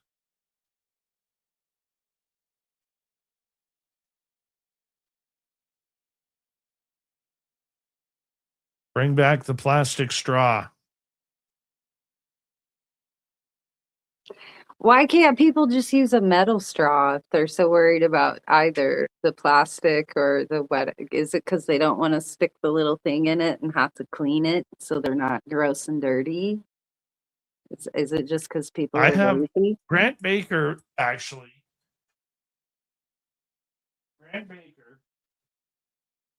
He was so upset about me having to drink through plastic straw or paper straws. He actually sent me a pack of metal straws. Does it have the cleaning brush that comes with them? It has not one but two cleaning brushes. See, you're set. That's perfect. Yep. I'm going to try one of these bad boys right now. I'm going to try one. I keep mine in my freezer because I like them to be really, really cold. Oh, that's actually a good idea. Oh, my. Well, let's see here. What do we got here? See how long we can build these bad boys. Are these all different ones? Got short ones, long ones.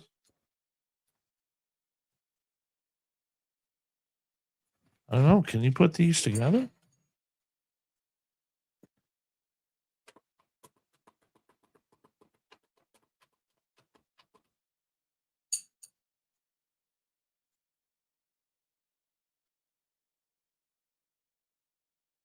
What these lines are. Oh, maybe you can bend them. Is that what that is? Oh, when it comes, I didn't even notice this. I didn't even notice. Moodance, Mongol. They come with their own bag, people. Mm-hmm. Mm-hmm. I want to try one of these. Am I rebellious enough right now?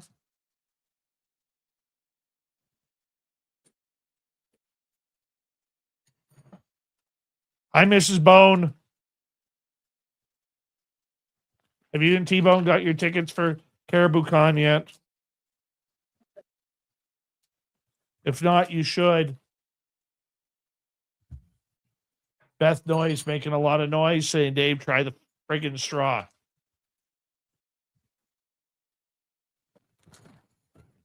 Look at this. Holy cow. Can you put some of these together? Or are they all the same size? I wonder if that will fit in there. No, they don't fit. That's okay. We're going to put them all in a bag here, people. We're going to put them all in the bag. That's courtesy of the lip blade himself, Grant Baker. I'm going to test out one of these just for you, Beth. Just for you. I'm going to do one of these bendy ones. Here we go. Yeah, here we go. No, are we ready? Hold on. Are we ready? Here we go.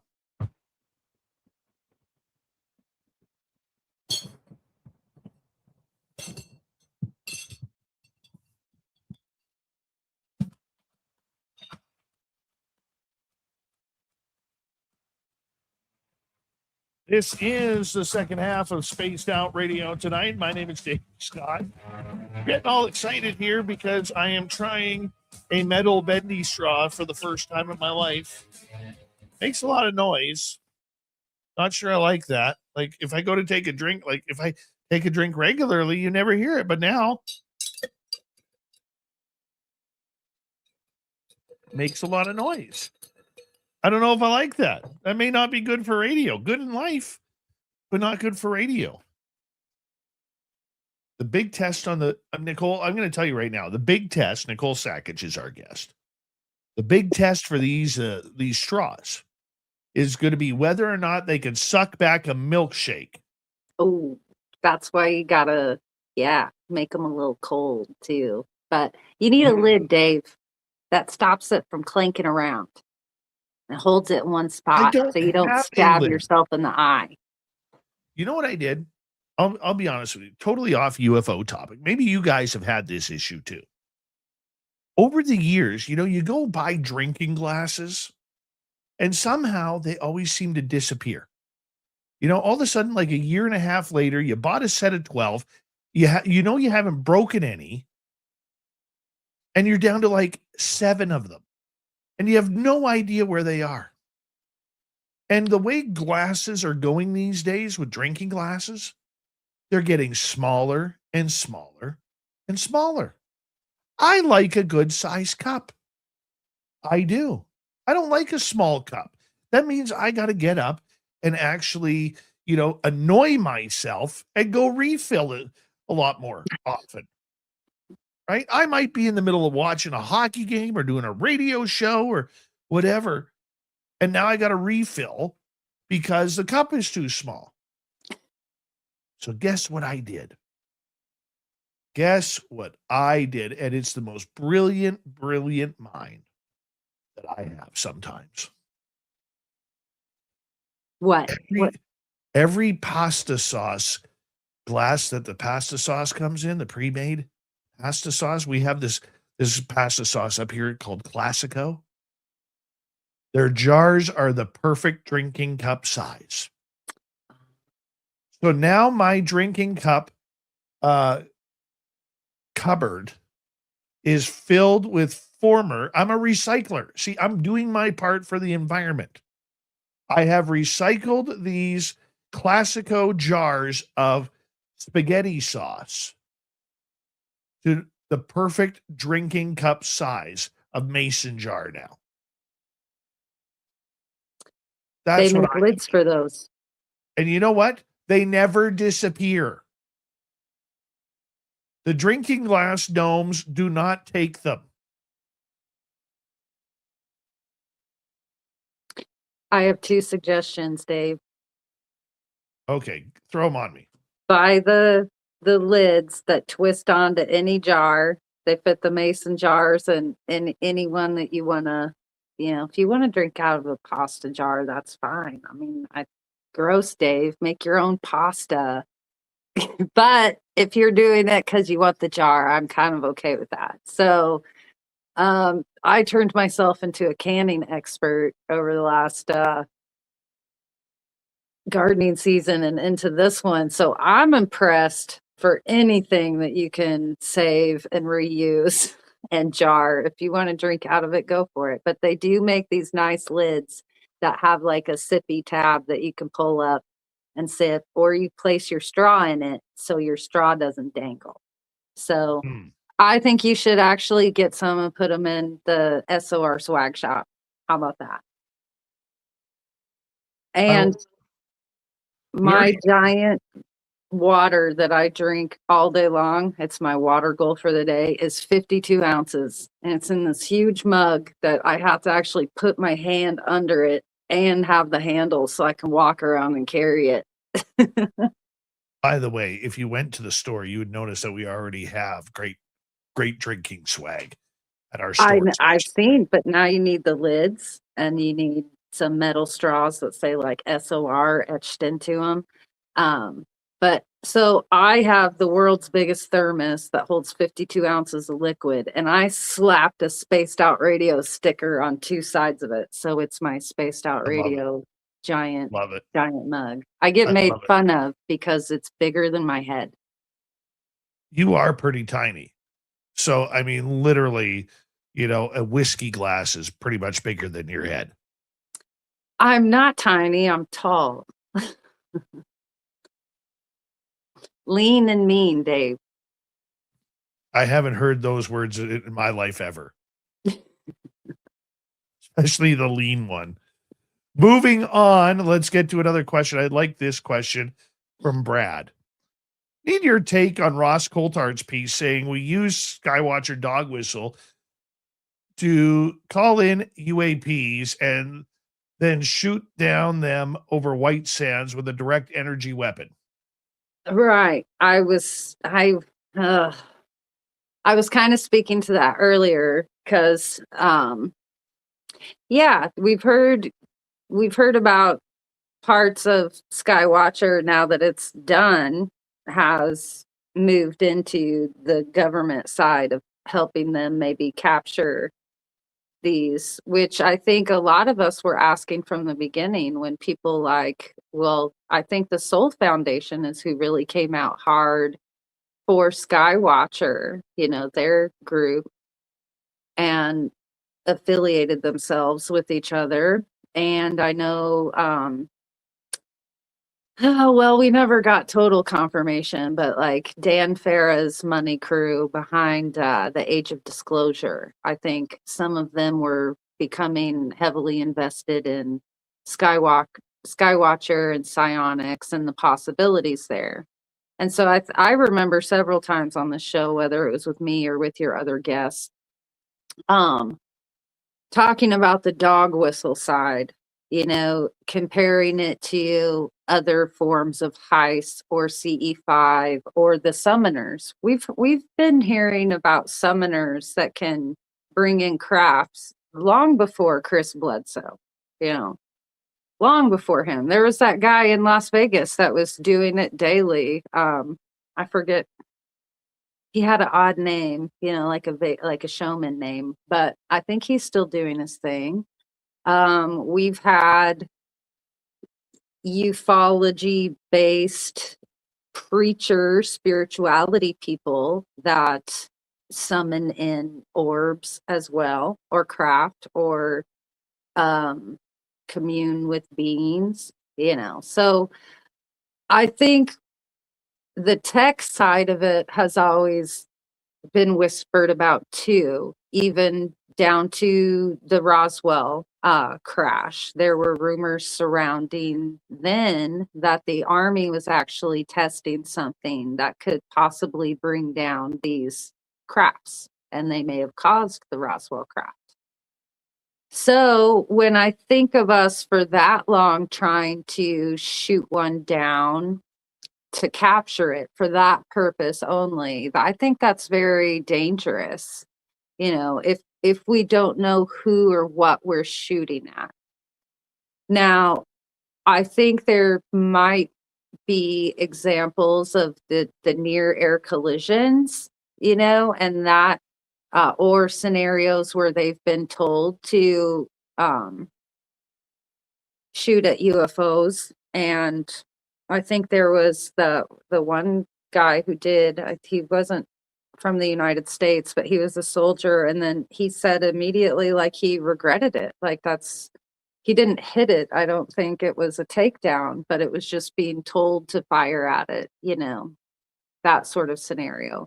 Now, I mean, if it's like an aggression thing, that's where I think, any being has the right to defend itself or defend our country, in some sense. But if we identify this as non-adversarial and it's not acting adversarial,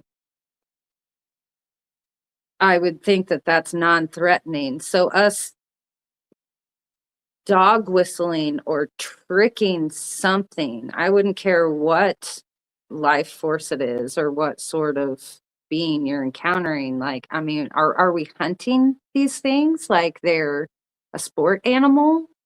Um, that I think that's what's scary to me. Like, or do they know that these possible beings are an absolute threat? I mean, so if they're an absolute threat and they're not telling the public, but they're shooting these things down and not telling us what they are, like, that's scary to me. If it's something not of this world or of our physical world that's trying to communicate with us in some way, shape, or form, and we lure it to us just to kill it or blow it out of the sky, or I don't know how they get those eggs in that egg lift that Barber was hauling off with his helicopter. Like, so, I don't know. I have uh, hard thoughts about that. That doesn't sound like intergalactic peace to me, or an exchange of goods or trades or ideas or thoughts that would come with a scientific endeavor. In all our movies, they make contact and we round up the scientists, not the shoot 'em, kill 'em guys. Those are around the scientists, ready to do their job. And I think that's what Bigelow was speaking to, the others becoming a part of this conversation. So we learn how to communicate with them better. That was his overall message from Skinwalker Ranch. And what he learned with owning the ranch was ways to communicate with this phenomenon. And he wants to do that more, obviously. And he thinks that's connected to our consciousness somehow. So we started a consciousness studies institute to flush the rest of that out. I mean, so is that is that the is that the direction of disclosure? It's just follow where Bigelow leads. Well, let's have a follow-up from Brad here. He's asking, Coltart says, that's Ross Coltart from News Nation, says that it's an end around the legacy program. This whole thing. Right. So when it gets to these shoot downs, see, this is where I get mixed signals. Okay. And not to beat a dead horse, but I have staunchly said, and I believe rightfully so, over the years, that if we're shooting down UAP, we're shooting down our own targets with direct energy weapons. I don't think we have the technology to shoot a UFO craft down. I really don't. I think the rumors around Roswell was something that could disrupt these UFOs, that could, zip through the area. The idea was to have this ground-based thing to target the UFOs as they flew through. I heard some people say that back then,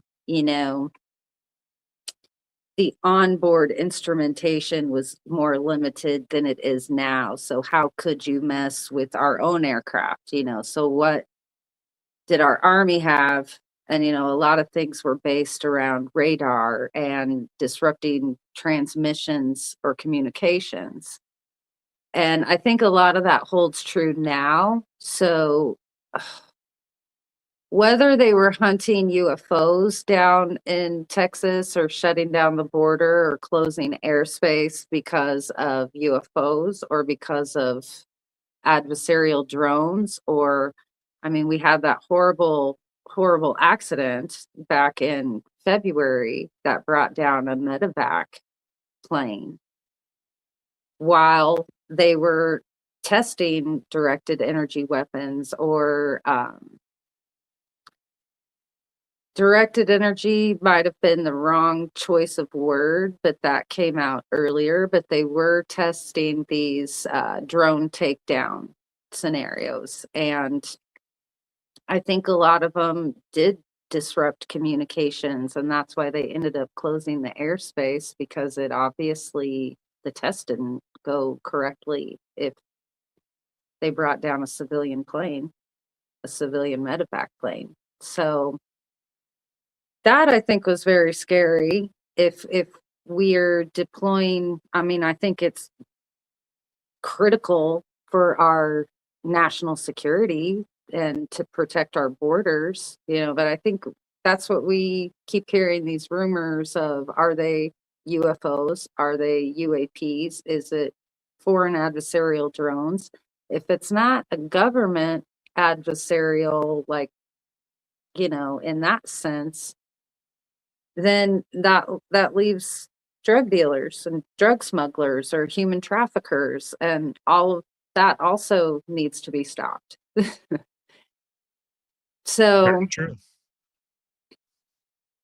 Very more true. tech we've heard over the years is these gravitational fluctuation detectors, which is a lot of what we've heard with the we need more sensor technology. We need to recalibrate our sensors. We could utilize these sensors that we have already. And then we did, and then we started catching balloons. So, I mean, we know we've been working on non-lethal weapons for a long time now. In many different ways, whether that's RF or the directed energy, like anything that has a laser attached to it. And it's come such a long way. We see things in public use now with laser-based surgeries and in the healthcare environment and world. So I do think if we have some of the tech, to go back to our earlier parts of the conversation, if we have figured out parts, I think it is in those small leaps and pieces that we can maybe glean insight from, maybe not completely reverse engineer. But then I think a lot of it too is that, that propaganda game, not necessarily the cover up just to hide our technology or our future technology. It's that I think we're seeing creative design, truly make it look like something that is unrecognizable as a United States asset. Make it look like the triangle. I want to ask you, Dave, in Tranche 5, that everybody's talking about the triangle scenario. But, that's one of the favorite sets of interviews that I did with Grant. And he turned it into the Triangles, Aliens, and Messages book. We interviewed people like you, Jimmy Church, Stephen Greenstreet, so many countless people. We interviewed people from the Hudson Valley, from Phoenix Lights, from the Belgian Triangle Wave, everybody, anybody that we could find, we wanted to talk to. What I saw in tranche number 5, and that it did not seem like what people personally described to me. So you being a witness to one of these, is that what your triangles look like to you? The second one I saw, yes. The second one that I saw, it was massive. And a friend of mine and I saw it. And to me, from the angle, it looked like if you laid it on the ground, it would cover up half a city. It was that big.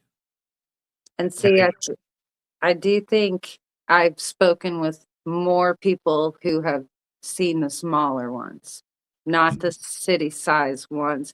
those I equate to what we saw with the Phoenix lights, that massive, you know. Yes. Now, Um, the first one I saw, it started off with I call it a dumbbell because I don't know what else to call it. And it was two silver orbs connected by a gold rod. And we watched that go from southeast to northwest. And a little bit later, we saw the black triangle above my house. I don't know how high it was, maybe 1,000, 2,000 feet.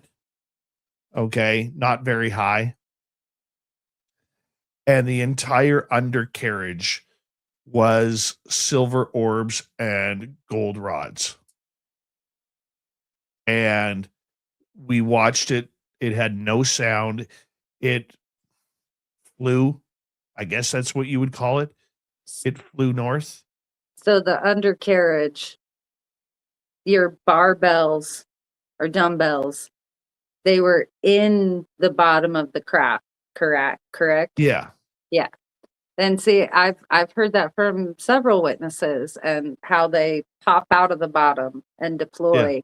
And then you do hear from some witnesses, it's usually not the barbell, but you hear about a singular orb. Yeah. And those might go in that middle glowing ring of light.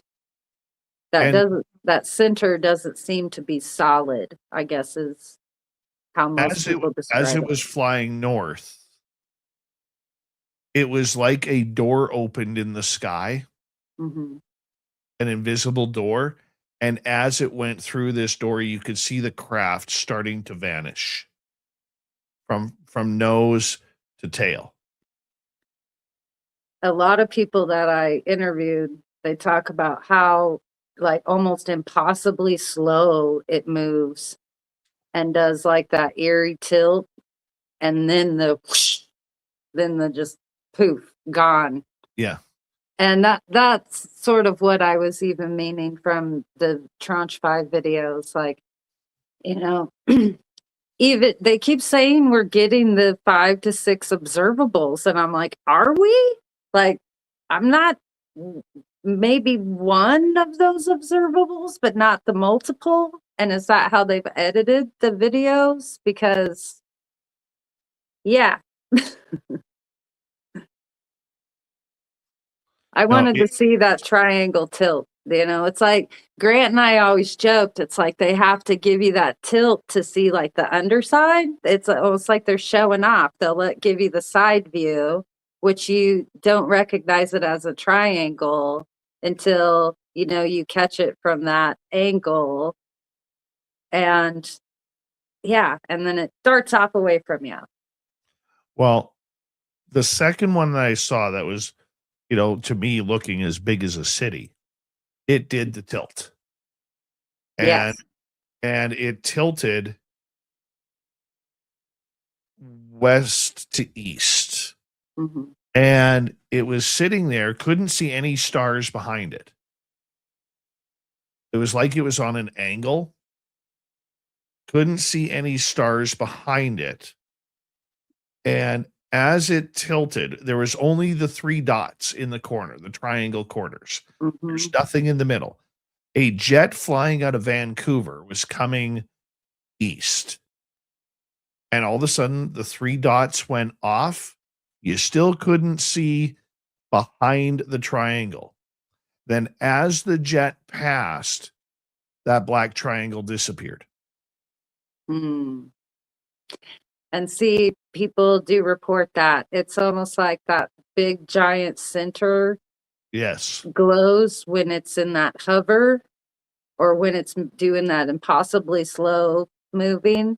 But then as soon as it's doing anything else, that center light goes off. Or the triangle point lights even mimic. Nicole, it's great to have you here. Thank you. We got the weird news of the week, Swamp Dweller, to kick off hour 3 next. You're listening to Spaced Out Radio with your host, Dave Scott.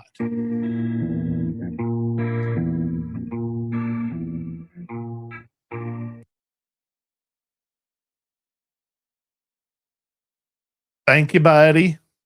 You were great. That was fun. Did you think your big one, the big triangle, did you feel like it was a mothership one? Yeah. Yeah. And see, like, I don't know. Are we copying the big ones with our little TR3Bs because we can't make them that big? Yeah. I think Yeah. so. And I don't know. I've heard a lot of other stories about mothership encounters. Like you see a big UFO enter a large, like so large you can't believe it. But you always hear about that with like the discs. I have to play my video because it's timed. You gonna stick around? All right. Mwah. Love ya.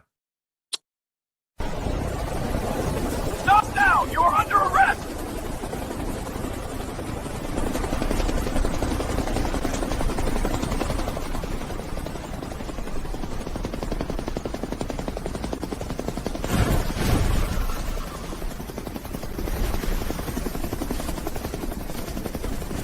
Hands up! Don't move! Don't get caught without your spaced out radio merchandise. We have t-shirts, mugs, hoodies, socks, hats, stickers, and so much more. Whatever you're looking for, we have you covered. Why just be a fan of the paranormal when you can look the part? We don't have ugly merch, folks. Check out the Spaced Out Radio store. Find the link in the description below.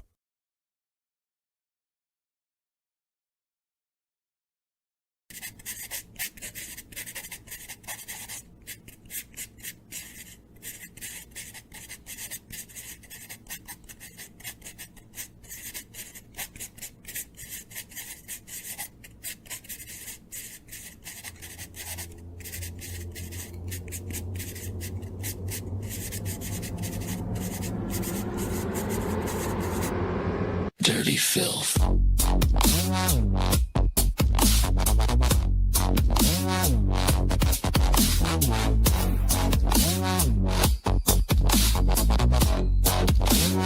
Dirty filth.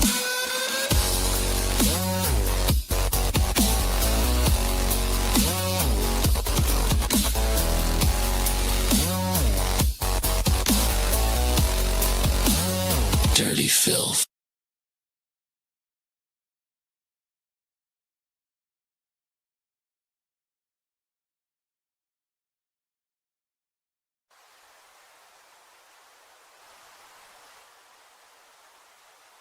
Object is heading north 045 degrees. It's definitely not a plane.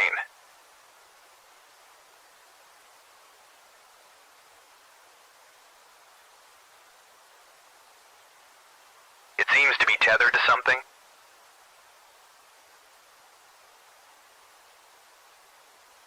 Is that a banner, Joe?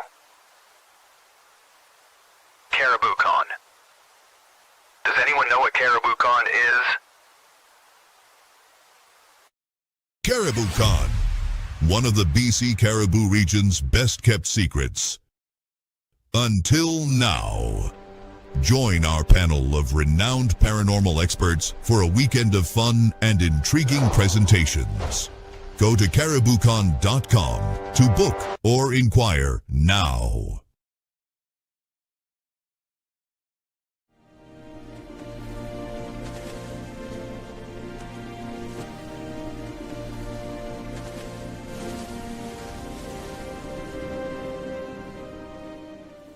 Over here.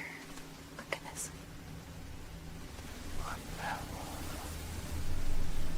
Discover Spaced Out Radio on all your favorite platforms. We're live every single night with the best in UFOs, cryptids, paranormal, and the unexplained. And you can find us on all your favorite platforms. Head over to Instagram for behind the scenes and daily weirdness, TikTok for quick mind-bending clips, Facebook for community discussions, and X for real-time updates and hot takes. Wherever you scroll, Spaced Out Radio is there. So go search Spaced Out Radio on every platform, hit follow, and turn on notifications so you never miss a single episode. The Weird is waiting. See you there.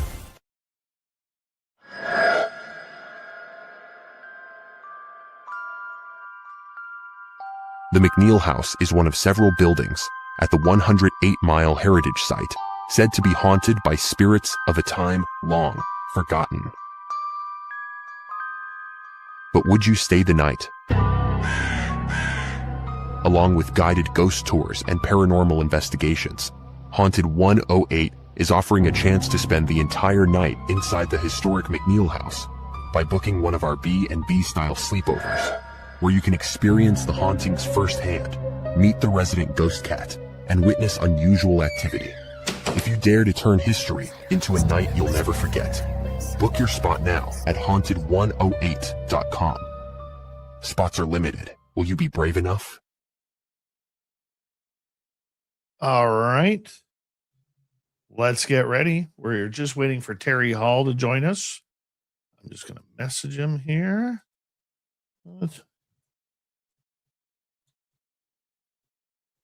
And Swamp Dweller coming up here momentarily.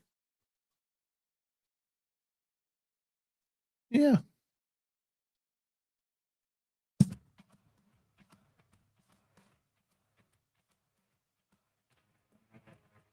Let's get ready for hour 3 of Spaced Out Radio tonight. My name is Dave Scott. Thank you very much for tuning us on in as we prepare for Swamp Dweller and the weird news of the week. But first, let us say hello to all of you listening in on our terrestrial affiliates around North America, digitally on every major podcast network, our website, spacedoutradio.com. We have a plethora of features for you.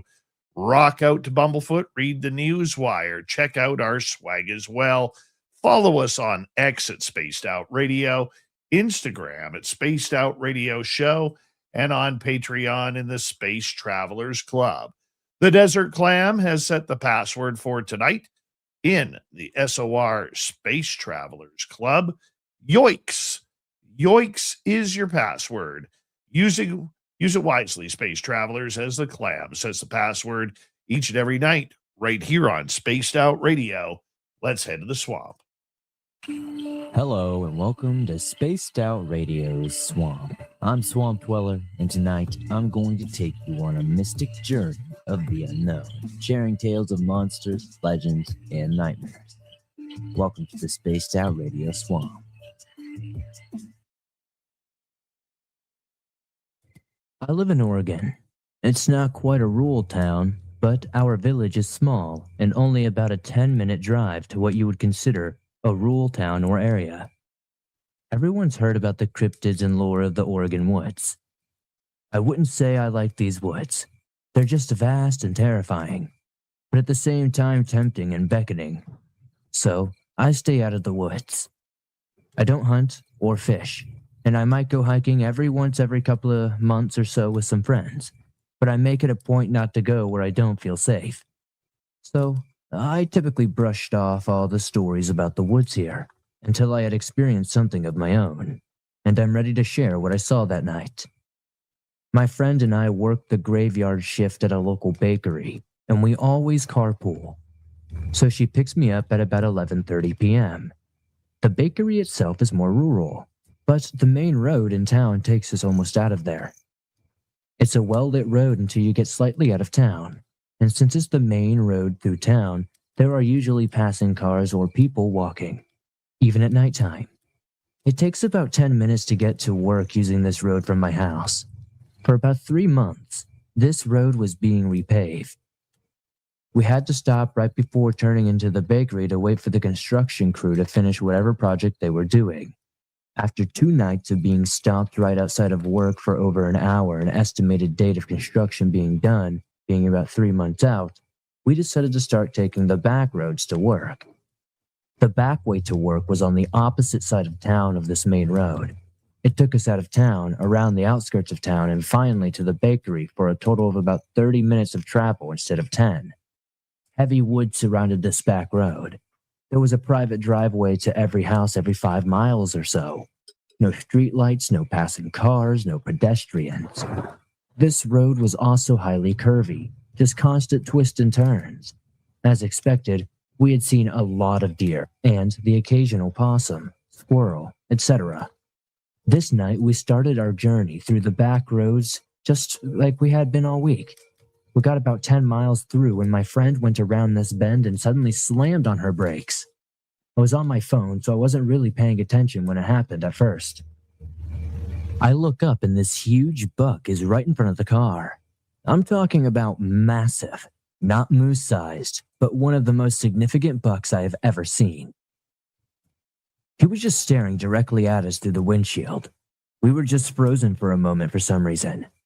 We both looked down at the feet of the deer, and in between its front feet and its back feet was a dead raccoon. It was strange. It was a raccoon, and its face was pointed toward us. Ringlets on the tail, basically a stereotypical raccoon. Except this thing was also massive. Now, the buck was significant, but large dollars aren't unheard of. This raccoon was the size of a giant dog, like a mastiff. We looked back up at the deer, and it was still staring at us, like it was making eye contact with us both. Its eyes just seemed so evil. My friend flashes her high beams and honks the horn at it, hoping to scare it off. It doesn't run off. Without breaking eye contact with us, it slowly starts walking toward the car. We both are freaked out at this point, and my friend throws it in reverse, backs up, and swerves around the deer. The entire time it moves its head to keep contact with us, pull to the side, and drive away. We look back behind us, and this thing is just standing in the road staring at us still as we move out. We finally went around a curve, and I lost sight of it. But until then, it never stopped staring right at us. We talked about this a lot and about how weird it was. I didn't think deer ate meat. I'm not a deer expert. I just assumed they were herbivores. But it does turn out they do eat meat in desperate situations. So standing over the dead raccoon was the most unsettling part, even over the constant eye contact. Luckily, we weren't dumb enough to get out of the car, but I always wonder what would have happened if we did. Since then, I've been aware of the lore around here. I've heard unsettling stories and screams coming from the woods, but this was the only actual encounter I think I've ever had with what we could call the not deer. Maybe I'm just overthinking this. Or maybe I stumbled upon something weird. Has anybody else listening to the show ever encountered this?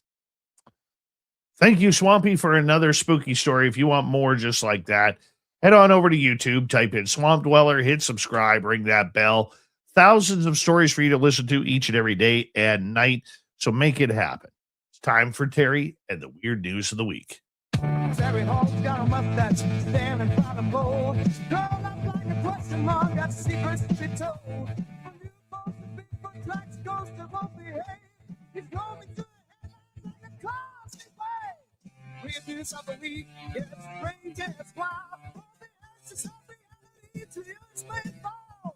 With Terry Hall and Paul, who's the stack in the small. I'm space down radio, let the very stars touch it all. Here he is, Terry Hall, and his famous mustache hanging on out for the weird news of the week. Now, Terry, I had you on my mind the last few days, and let me explain why. Because you think it's goofy, you think it's stupid, you think it's moronic, where people like me go into places into the middle of the forest where there's Bigfoot, aliens, and dogmen, and go chasing them down. And I was thinking about you because this past Sunday, when I was out at Flight 21, it was ominous. It was weird. It was not fun out there. To the point, Terry, when we got there, Brian and I got there, we didn't even set up our lawn chairs. We didn't even set up our table. It just felt weird right off the bat. And I was thinking about you because I'm like, this is what Terry's been warning about. This situation right here. Now, what was weird is we hadn't been there in 2 weeks. Part of the crash site, a piece of the landing gear, Mm-hmm. okay, it had been moved. Like, it's a A couple piece of hundred the pounds. landing gear of that thing had been moved? Yes. With what? I don't know, bulldozer? Terry. There is nothing there that my assumption, this is my assumption, because I don't think it was human. Okay. My assumption was that maybe a rabbit moved underneath it and a bear was maybe chasing a rabbit or some other type of prey. And it moved the 2 pieces. Okay. So was there any kind of disturbance around? Well, put it this way, the metal on the debris was laying flat. Yeah. Now it's standing at a 90-degree angle. Okay. So we get to our gifting site, and our gifting site is torn apart. Torn apart. And I was like, squirrels? Squirrels? Could this be squirrels? Could be squirrels. But here's the interesting one. Here's the interesting one. Besides the pieces of landing gear that moved and the gifting site, I had this nice, cozy place where I would set up my trail camera. Mm-hmm. Had a nice little hole with a log in front, so I could use the log as a barrier. Place my camera in between, so it was lodged in there. Right, you've described it to me before. Yes. Right? And then there was a rock in behind to hold the camera still. Mm-hmm. The rock is gone. And that was probably a 7-8 pound rock. The rock is gone. And the hole has been filled in and something tapped down the dirt. So it looks like it was never there. So as far as anything that had any of your scent on it or anything that had to do with you out there at that flight, it had been disturbed, messed with, destroyed, or filled in, right? Yes. And you think it was a squirrel? No, I don't think that was the squirrel taking a shovel and digging the hole in, or filling the hole in. I don't see him. I mean, I know he has my rocks. I know he has my whistles. I know he has a glow stick or 2. So how do you know it was a shovel that tamped it down? Was there like a shovel end imprint in it? No, I mean, the shovel would have to be about 2 inches big for the squirrel to have it. I mean, but maybe he found a 2-inch shovel. Okay. I don't know. Dave, when you first started this off, you said that I think that you're moronic and stupid for doing this. I don't feel that way. I think that I think that I don't know. Honestly, I don't think that it's moronic. I think that it's foolhardy to go and do something like that. And watching the Facebook page about the guests that you have there at the ranch now, man, that's catching fire. There's a lot of people coming up for that. Yes. So it just takes all kinds, I guess, Dave, right? It just takes all kinds. But I wouldn't. I believe in being prepared when you go out in the woods. That's something you just can't prepare for. No.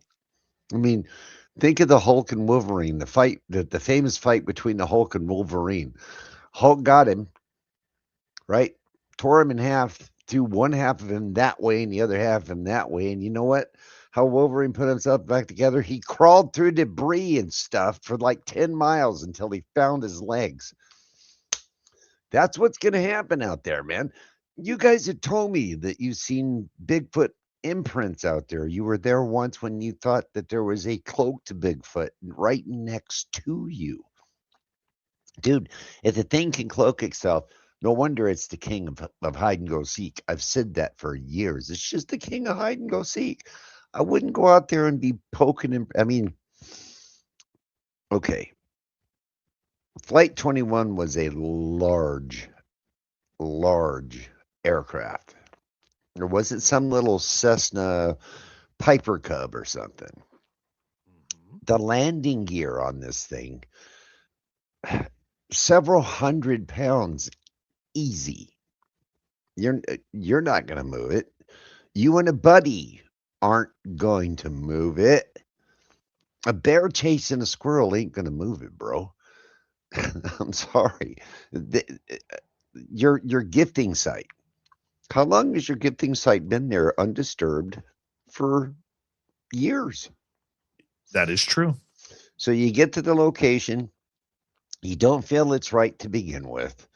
You get out, you don't even set up your chairs.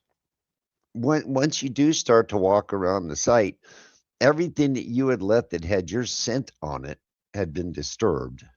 That's when it's time to turn around, call it a day, go back home. Well, we stayed out there for 2 hours. And afterwards, it was like, no, it's time to go. It really is time to go. And I talked to Robin Haynes about it afterwards. Mm-hmm. And she actually stated that in her psychic way, it sounds so weird, but I'm going to repeat what she said. She said it was almost like they were on guard, but not for you guys, that they were ready for something to come in. And what is weird is Brian and I skipped the week before. We were driving out there. We were about 4 miles away from going back in there, Terry. And we pulled off to the side, and I said, Brian, I don't really want to go there today. I'm just not feeling it. Something's telling me, let's not go. Let's go trail hopping. Yeah. But I said, but I'm going to leave it up to you. And Brian looks at me and he goes, you know what? If you're not feeling it, let's not go, because obviously something is putting that intention within you, and let's just not do it. So we went trail hopping instead, looking for taking trails we'd never driven before. And that's what we did. That little voice, that intuition, yeah. it listened to it. Listen to it. Definitely. I mean, I've talked to all kinds of different disciplines as far as the sciences go for things like, and you can call it anything from far seeing, psychic intuition, your intuition, a woman's intuition, right? There's something there in all of our brains that taps into that kind of knowledge stack, right? Like the Akashic record, the knowledge stack. But it's not always about smarts. Sometimes it's about, hey, pay attention to what we're saying here. We're trying to keep you safe rather than be sorry. So that little inner voice, I mean, everybody hears it. That little inner voice that, the angel and the devil that sits on your shoulders, the pros and the cons. When you get that kind of intuition, pay attention to it. It can save you. That's for sure. Oh, very much so. So we'll be silly enough. We'll go back on Saturday. Saturday might be a different story. I mean, you might get out there, Dave, and you might have the intuition to, you know what, maybe they want me that I'm being welcome this time, and you might be able to stay at the location long enough to kind of puzzle out maybe what happened, or you might have some part of your intuition, and when you get there, it's going to lead you to an idea of why that happened. But that wasn't a good day to be there. I mean, everything before you even got there, it was telling you, buddy. Oh, I know, but you still got to go. And don't have a choice. On the ghost tours, I've been paying attention on all the posts that your guests are having some incredible things happen to them. And so that whole area up there seems just to be hyperactive right now, man. At least according to the guests that you took on this last tour, and there was quite a group of them there. the reactions and posts that I've seen from the guests themselves, not the owners of the business, but from the guests that they bring up there. Uh, they're getting their dollars worth is all I gotta say. It's not something that I would want to expose myself to. I just too many bad experiences with things like that. So Dave, I try to steer clear, but I don't think you're a moron. I don't think you're stupid. I don't think any of that. I just think that doing something like that, you have to be a bit foolhardy to go do something like that. Oh, I only say that to try and make you laugh. That's what it comes down to. We got 3 minutes to go before we have to go to break, Terry. Let's get to a story here. I'm going to kick off the weird news of the week tonight, if you don't mind. And I'm going to kick it off with this because I know you would like this one. All right. Scuba divers made a very, very cool find, and scientists are hoping to recreate the taste of Guinness as it was brewed in the 1860s after divers recovered a 162-year-old bottle from a shipwreck off the coast of England. The bottle, which dates back to 1864, was discovered by Belgian underwater photographer Stefan Panis while exploring a wreck off of Dover. Researchers are now analyzing its contents to see if they can recover enough DNA from the beer to produce an authentic recreation of the original stout. Panis found the bottle buried beneath the seabed while diving with friend Eddie Huzzy. It wasn't until they surfaced and rinsed off that bottle that the Guinness branding became visible. He believes the bottle was part of a full case of 24, with many more potentially still hidden beneath the surrounding sand. How cool is that? That's a cool story. It's a cool story, but it's kind of a shot in the arm for Guinness, man. And I'll tell you why. Guinness is their branding, their whole image is, we haven't changed a bit since day one. Now they're saying, well, wait a minute. We're going to try to recreate the original stuff, which, maybe with heritage seeds or something like that. But all in all, they're saying that we're not quite the same as we were when this bottle was made. Right.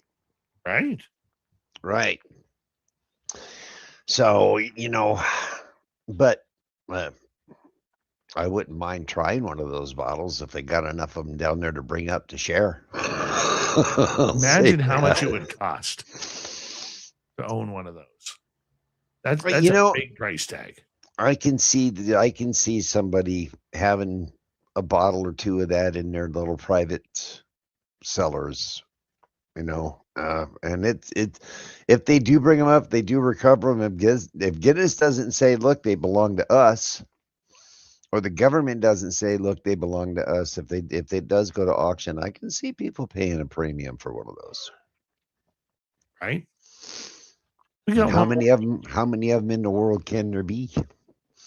So, Dave, I got one here real quick for you. Okay, beautiful. Italy's $4.7 billion cheese economy is feeling the heat as rising temperatures threaten its cheese banks that holds Parmigiano Reggiano wheels. Oh, no. Parmesan cheese. Wheels and wheels and wheels and wheels and wheels of it are in the hills of Emilia Romagna.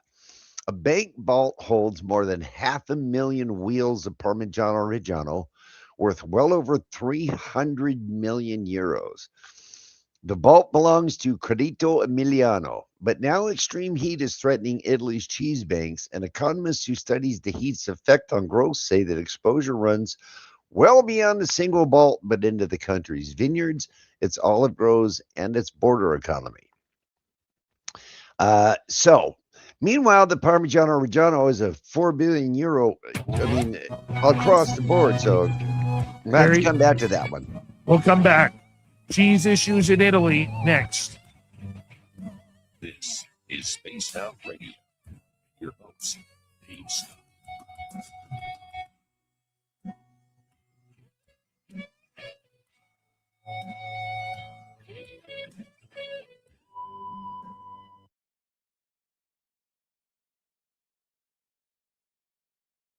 All right, buddy, we're clear.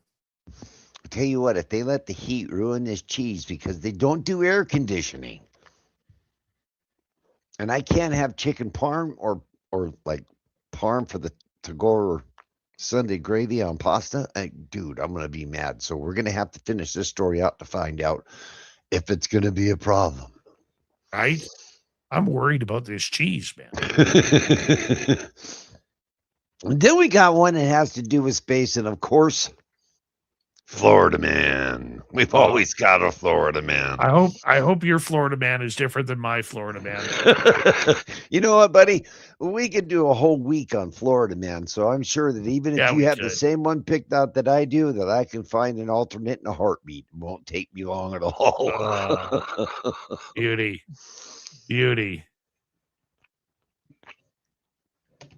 Oh, that's awesome. Yeah, I mean, you know that there was one time that you guys were out, and it was fairly recent. Honestly, it was right around your birthday. That when you guys went out there was a nice, fresh, clear track, and that was the time. As a matter of fact, now that I'm thinking about it, that you told me that you felt that there was a cloaked Bigfoot. Angelita, one of our investigators, she saw it. How do you see a cloaked Bigfoot? It was walking in the open through a tiny meadow, and it was walking towards the trees. Oh, Yeah. Okay. Hi, Doomiverse. Welcome to SOR chat. Mel, lube up Terry if you could. We need some quick lube on Terry. Your hair's looking great today, Terry, by the way. No. I'm ready for my close-up, Mr. DeMille.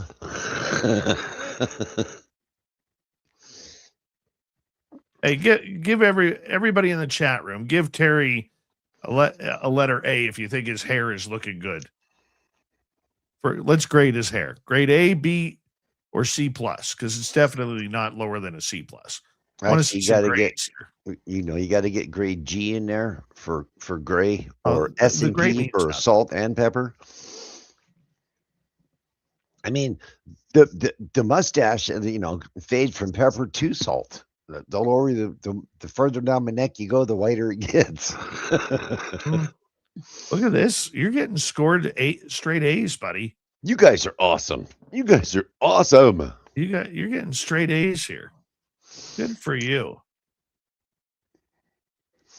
Yeah, for once I couldn't find a hair tie. So you're stuck with this. Oh, your hair looks perfect. The thing about I still haven't started Sterling Point yet.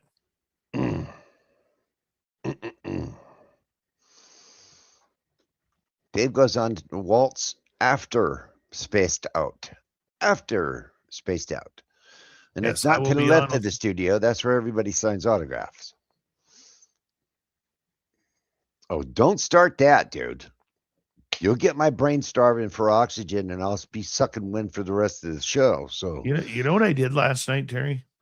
Because I didn't have a show. Well, you were panicking because you had lost all internet. That's what you were doing last night. I actually went back to my daytime office at night.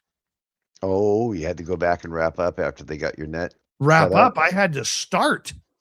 Oh. Yeah. I wrapped up today. So I would have, honestly, Dave, I think I would have done exactly the same thing you did. Yeah, I apologize for the yawning, dude. I don't like to yawn, but I think I just hit my wall. I would have done the same thing you did. It's nothing like going into the office the following day and having to go back and start the paperwork from the day prior and still keep up with everything you got to do on that day as well. So I probably would have done the same thing you did. I probably would have went into work and caught up as much as I could have before my day started today. Mm-hmm. Thank goodness you have a very understanding, loving, kind, and perfect wife. So I appreciate that, man. Yeah. Thank you to T-Bone times 2, Deborah Rooney, Jeff Steve Garvey, Brad, and Kitty for the super chats. We appreciate your love and support of SOR. You got 25 seconds. SOR's audience is just the best, man. The best on the internet, for sure. That's awesome. All right, 10 seconds, Terry. And we're off to the rodeo.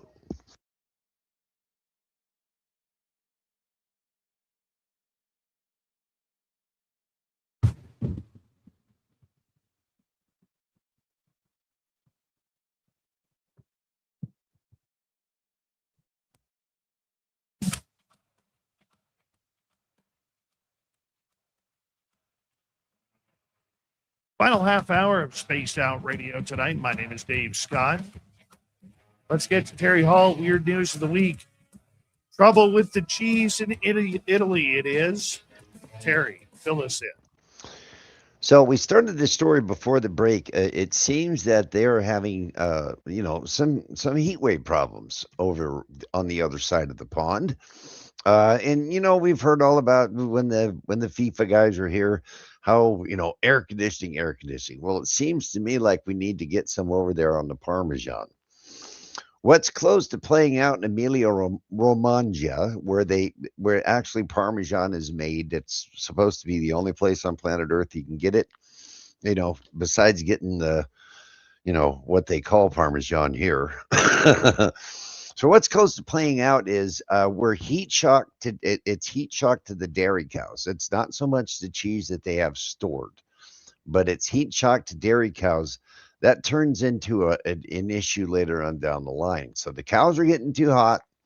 You can't produce the milk that they need to make the cheese. The cheese vaults are getting too hot to hold the cheese. So I think that Italy definitely needs let's put a little bit of air conditioning in these caves because they store all this stuff in the caves, man, right? And it's supposed to be a nice constant temperature. But what the olive grow, so the two olive producing regions in Italy they're having problems as well. Some producers have begun testing shade netting over the vineyards. So that's the part of the story that I wanted to get to. They're using shade netting, right? Keep that in mind. I'm going to let Dave take us to his Florida man story because he's got a big grin on his face about it. And then when I come back, we're going to have a little bit of a discussion over, okay, we're using shade netting in some areas, but they're getting ready to put something up into space that I think is pretty controversial, and it's not shade netting. All right. So what do you got going on in Florida, Dave? Well, two Florida men, not just one, Terry, two Florida men have now been charged with aggravated battery after allegedly taking up arms, one with a machete and one with a hatchet in a Publix parking lot. The physical altercation between Everett Critchbaum, 52 years old, and James Gay, 35, was over a love interest, according to the police report. Yeah, detectives reported Gay was the primary aggressor in the incident in Panama City. Critchbaum was sitting in his car in the Publix parking lot when Gay first approached him and started a verbal altercation. Gay then allegedly returned to his vehicle and came back with a machete in its sheath. He hit Critchbaum in the face with it. The document shows a feud between the two men had been brewing over a woman that Critchbaum is dating and Gay used to date. Stephanie Marshall told Fox News Digital, Marshall, who identified herself to the media department as Gay's girlfriend, is listed as a witness on the report. Yeah. So as the two men squared up, Critchbaum started swinging a hatchet. Gay told police when officers arrived, they found Gay with a deep cut on his pinky finger, exposing the bone, and a puncture in his lower abdomen. According to the arrest records, Critchbaum had multiple lacerations on his hands and face, police report shows. He told investigators he became unconscious when Gay hit him in the head with the machete. Oh, no. All right. Both Gay and Critchbaum were taken by ambulance to hospital for treatment. The police report shows that Gay told police he was attacked over his ex-girlfriend. That same day, Gay was arrested and charged with aggravated battery with a deadly weapon. It wasn't Gay's first altercation that turned violent.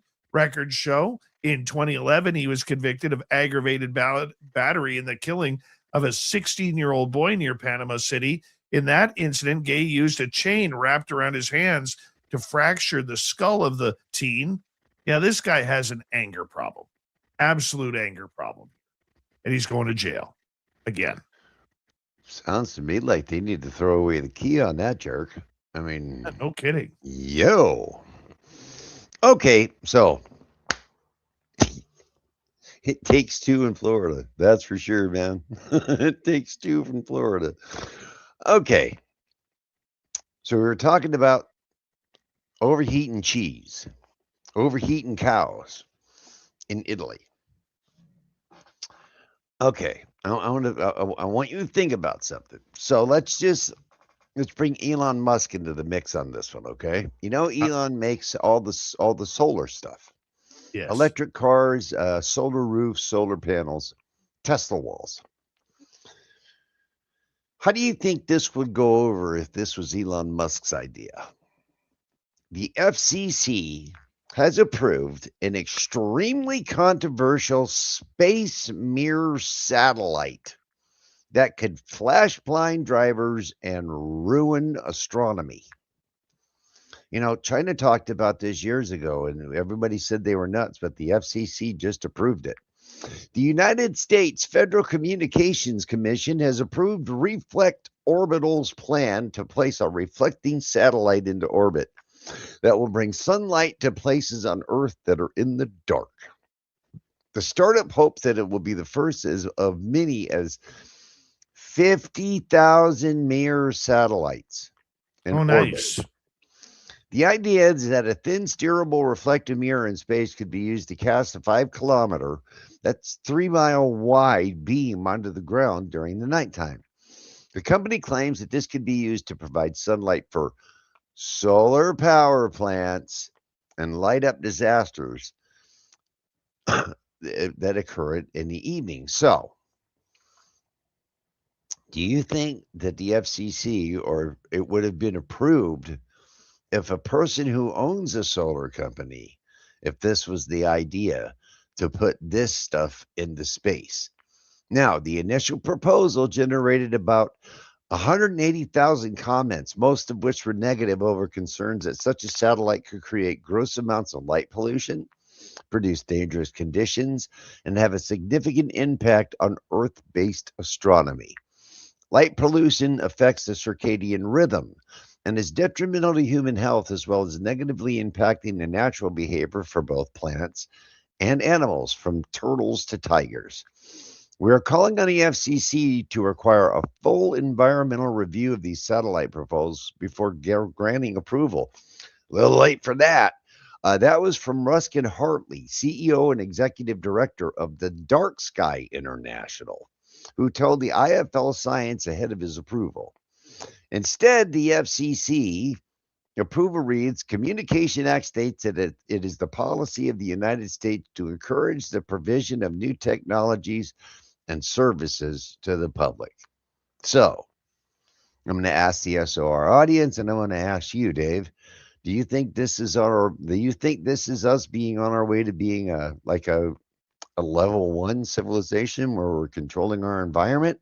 Or do you think this is something that's just purely for profit and is going to go very, very awry? The smarter we get, the dumber we get, Terry. Right? Remember when Mr. Burns in The Simpsons wanted to block out the sun so that way people would use more power? Mm-hmm. Mm-hmm. These people, they think of profit. They don't understand that buildings and money and corporations don't run this planet. Mother Nature does. And look, I'm saying that as a capitalist. Okay? So you are literally going to turn this planet, and if you remember the movie, the Disney movie WALL-E, where we killed all the trees, we killed all the water, we killed all the plants. to the point where we had to create these giant UFO like spaceships to get people off the planet so that way humanity could survive. If you've ever been to any sort of commercial vegetable growth place or flower or some other plants that are relatively available for public use, when they're in their flowering cycle,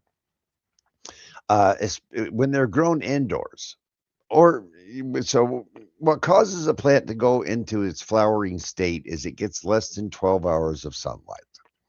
That's an automatic thing that happens in a plant, right?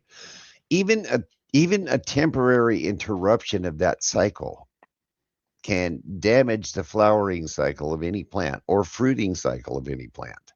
So when you go into a commercial growth place, you go into a flower, what's called a flowering room or a growth room. Growth rooms are illuminated all the time. Flowering rooms are almost hermetically sealed. Going into one, you go through a series of, it's like a series of triple doors, and they're stacked apart from one another. So you have like one on the left-hand side, and then the next door that you go through will be across the room on the right-hand side, and then you go through the third door, which is again across the room on the left-hand side. So there's no light pollution that goes through that. 50,000 of these orbital mirrors that can eliminate a 3-mile wide swatch. That's 150,000 miles in one swatch. If they tuned them all in one place, they could light up basically the entirety of the United States up all at once. So you're right. We're not learning our lessons, Dave. We're not learning our lessons. So I'm getting at least at this one from on your end, it's a thumbs down. All right, let's continue on here. A Tarrant County man in Texas was booked into jail last week, more than a week after using profanity while addressing county commissioners at a public meeting. Mm-hmm. Efren E.J. Carrion is facing charges of disrupting a meeting or procession, according to Tarrant County jail records. The charge is a Class B misdemeanor under Texas law, punishable up to 180 days in jail and a fine up to $2,000, or maybe both. Carrion was booked in the Tarrant County jail and released on $600 bond earlier in a meeting this week or last week, where tensions rose over a proposal to nearly halve the number of county polling locations. Commissioners ultimately postponed the vote until September amid widespread public outcry. Carrion was among the dozens who spoke at the meeting, expressing frustration with the proposal and how the commissioners' court was generally being run. Many of you said you're all about cooling the temperature, and yet you vote for this extreme BS. And Carrion said to Commissioner Manny Ramirez, not the baseball player, at the meeting, all of you are BS. Tarrant County Judge Tim O'Hare ordered police to remove him immediately from the room. I'm walking out, you small man, Carrion responded while stepping away from the podium. O'Hare said Carrion had disrupted the meeting before calling a recess. 8 days later, he was arrested for his remarks. What do you think about that, Terry? Challenging First Amendment rights in Texas, man. I never thought I'd hear it. I never thought I'd hear it happen. And breaking my heart, Dave. It's breaking my heart. I hear you. 8 days afterwards, though, man. Like he gets out of there, he thinks he's just skating and things are cool, and next thing you know, got that right. Little knocky at the door. Not cool, man. Not cool. So I tell you what, let's go from Texas back to Florida. Because a Florida man was arrested doing 110 miles an hour over the speed limit, telling deputies he was racing to catch his cheating girlfriend, Dave. A deputy with the DeSoto County Sheriff's Office stood between a Florida man and his attempt to catch his cheating girlfriend in the act. To be completely fair to the officer here, he was just doing his job. Florida's super speeder law put Gavin Ames in handcuffs in the back of the deputy's vehicle. He was clocked just before 1 a.m. on August 1st for allegedly driving 110 miles an hour over the speed limit in a 60-mile-an-hour zone. The guy was doing 170 miles an hour when they got him. The deputy asked him the reason why he was driving so fast. Ames didn't dispute that he was speeding or even trying to play word games in order to search for an excuse. He just said he didn't need to. He needed a perfectly good. He said, I've got a perfectly good excuse. I'm actually on my way to catch my girlfriend cheating at my house in my bed. The answer was met with the customary step out of the vehicle, put your hands behind your back. The deputy then explained to the gentleman that anything over 50 mile an hour over the speed limit was good for a free trip to jail. It's called the super speeder law in Florida. He placed Ames in cuffs and then in his vehicle for the free trip. Trying to process the fact that he ended up in the back of a police vehicle while he was on his way to catch his girlfriend cheating on him brought Ames an interesting realization. He was going to be calling his cheating girlfriend to bail him out of jail. These guys just don't think. I'm just in shock right now. I'm in the back of a cop car listening to the boss man D-Lo at 1 o'clock in the morning to catch my cheating girlfriend, Ames said on video to the deputy from the back seat. Now I'm going to have to get bailed out by her. All in the early morning. It could have ended much worse for the Florida man. He could have actually caused an accident, or potentially even worse, actually caught his girlfriend in the act and snapped. So that's my Florida man story for the week, Dave. Guy gets busted doing 170 miles an hour. He gets part of the super speeder law, a free trip to jail, and then who does he get? The only person he has to call to bail him out is the one person he was going to catch. So, I mean, talk about an instant forgiveness. You'd have to have some sort of forgiveness in your heart to, or is this guy going to be the pussy whip person of all time? What do you think, Dave?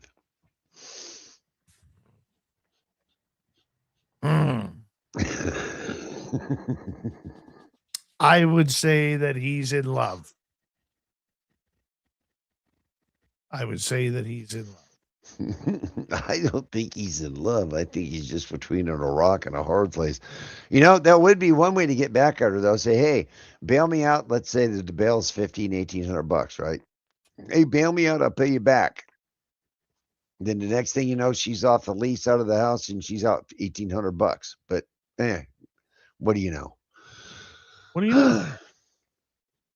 What do you know? We got 3.5 minutes, Terry. I'm going to throw this one at you. Here's scary if you're a parent. Okay. Go to Arkansas, where a high school football player has every right to be rattled after finding a venomous snake inside his helmet during practice. The Maumelle High School student felt unusual movement inside his headgear following warm-ups last week and brought his helmet to an assistant coach for inspection. A slithering 2-foot cottonmouth snake was discovered behind some padding. The pit viper was so reluctant to exit the helmet that animal control officers had to submerge the helmet in water and force the snake out. Grabbing it with tongs, animal service technicians identified the snake as the deadly cottonmouth. It was released in a wooded area. Cottonmouths are the second most venomous snakes found in Arkansas. Animal Services Director Chris Davis said the player wore the helmet for nearly an hour and was fortunate he wasn't bitten. It was unreal, Davis said. You had to be there to take pictures to say this was real. The player grabbed a different helmet, continued practice, but the situation caused the head coach to reiterate to his team that players should examine their equipment carefully before checking it for insects, before using it, or maybe something larger and more dangerous. Shoo. How creepy is that? Shoo. You know, I know a little bit of something about cottonmouths. I know that they're one of the very rare snakes that when you make them mad, they'll chase you. They will chase you, both in the water and out of the water. So you, fortunate young man, or just a friendly little snake, right? I tell you what, this takes a special kind of moron, Dave. This one really takes the cake. We got 90 seconds, so get going. Scottsdale, Arizona. Phoenix man faces armed robbery and kidnapping charges after he robbed a Scottsdale Shake Shack where he worked. He goes into the store. I'm gonna cut a long story short, right? Guy goes into his own store that he's worked at for 3 years with a hoodie, face mask, the typical garb and get up. Armed robbery, gets $2,800 from the store. Everybody in the store recognizes the guy. They hear him by the tone of his voice, the sound, the timbre of his voice, his build, his stature, so forth and so on. The shoes the guy had on. This dummy reports back to work 3 days later and was promptly arrested, Dave. Kendari Simmons, 33, was taken into custody on Wednesday, August 5th in a parking lot of the Shake Shack near Scottsdale and Greenway Road, the same location where police say he robbed 2 workers at gunpoint 2 days earlier. Oh, my. According to court documents, entered the restaurant through the rear delivery door on August 3rd, armed with a semi-automatic handgun. He allegedly forced one employee to walk into the cooler at gunpoint, then directed the on-duty manager to open the store safe and hand over approximately $2,800 in cash. Simmons accused of locking both employees in the cooler before returning to force them to kneel at gunpoint. He also allegedly took their cell phones, a landline phone, destroying all of them by throwing them into a sink filled with water. Investigators say both victims told police the physical characteristics, voice, and familiarity with the store, including knowledge of the walk-in cooler and the layout of the employee-only areas, were very consistent with Simmons, who called in sick that morning. Wow. Thank you, Terry. We appreciate that as we bring in Mr. Ron Bumblefoot Thal. Rocking in the background with Little Brother is Watching. Bumblefoot is the official music of Spaced Out Radio, rocking us in and out of every single show. Get your horns up for the guitar god himself. Special thanks to everybody listening in at work, at home, in your cars, wherever you may be. Thank you to everyone in our chat rooms tonight. YouTube, Twitch, LGAP, Facebook, Spreaker, LinkedIn, the Space Travelers Club, and on X, hashtag Spaced Out Radio. Remember, this show is copyright by Spaced Out Radio and Bigfoot Broadcasting Limited. Thank you so much for choosing to share your evening with us, because together, my friends, we're watching. We own the night. Mr. Bumblefoot, we need a favor. We need you to take us home.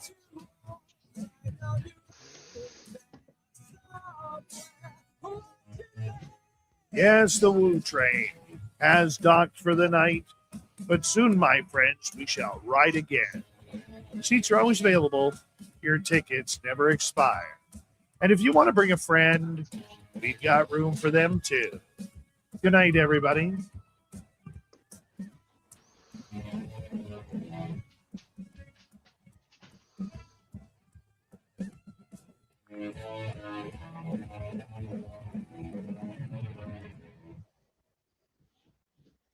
Good job, Terry Hall. Better job, Dave Scott. This is what, you know what? You had a real power stash show tonight, man. Your mustache was really flexing tonight. Dude, I watched this video. It was this, it's this iceberg. Huge iceberg. And the guy caught it as it flipped. You know how they flip over? Yeah. The video was nearly like 18 minutes long, but it was fascinating. Oh, it was those videos of, I think, what do they call them? Calving. Yeah, this thing, I mean, I'm talking, this thing was about the size of Manhattan. It was huge. And yeah. Was that from Newfoundland? Yeah, that's the one. Yeah, they get some big ones around there, man. Oh, I don't know what even got me to. I don't even know how it come. But once I got it started, it was one of those. It was like I can't believe I'm actually getting to see this. This is amazing, and that was it was amazing. It was Dude, some of those, what you call it? Those icebergs, they're like 10, 20 stories high, man. Oh, this was one of those. It looked like Mount Everest flipping over in the ocean. It was just wow. Mother Nature is amazing, and here we go wanting to stick 50,000 mirrors that can cast a 3-mile wide beam of light down.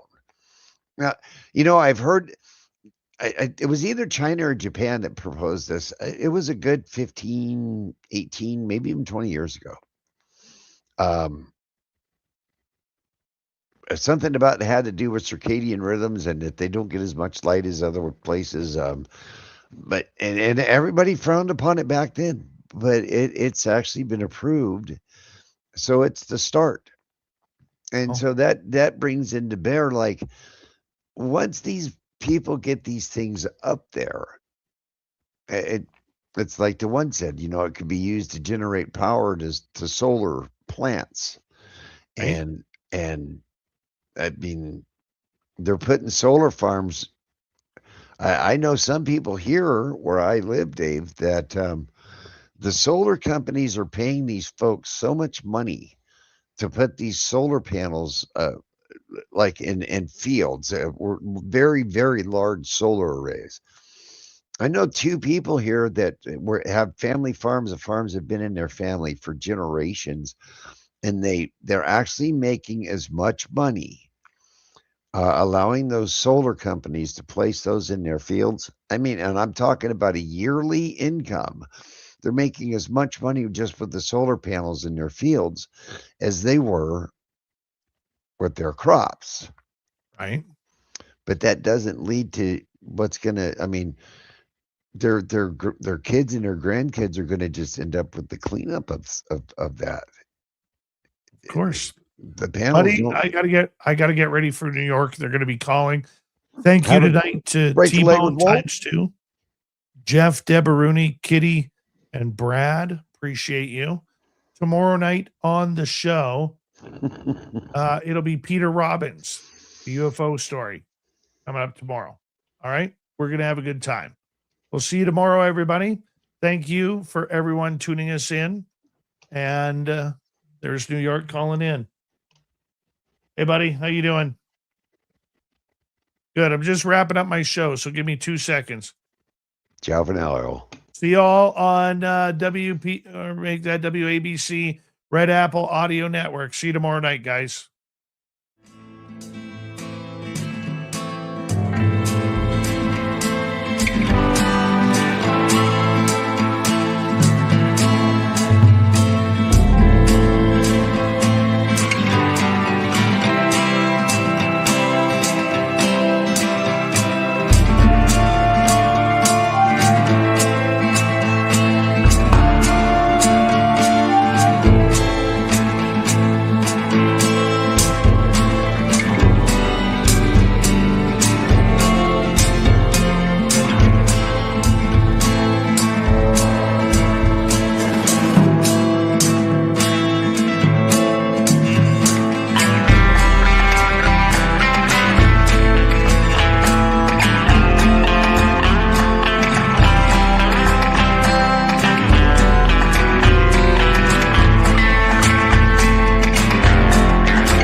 Stay healthy, my friend. You too. You need bail money, give me a call. Always, Dad. Take care. You too.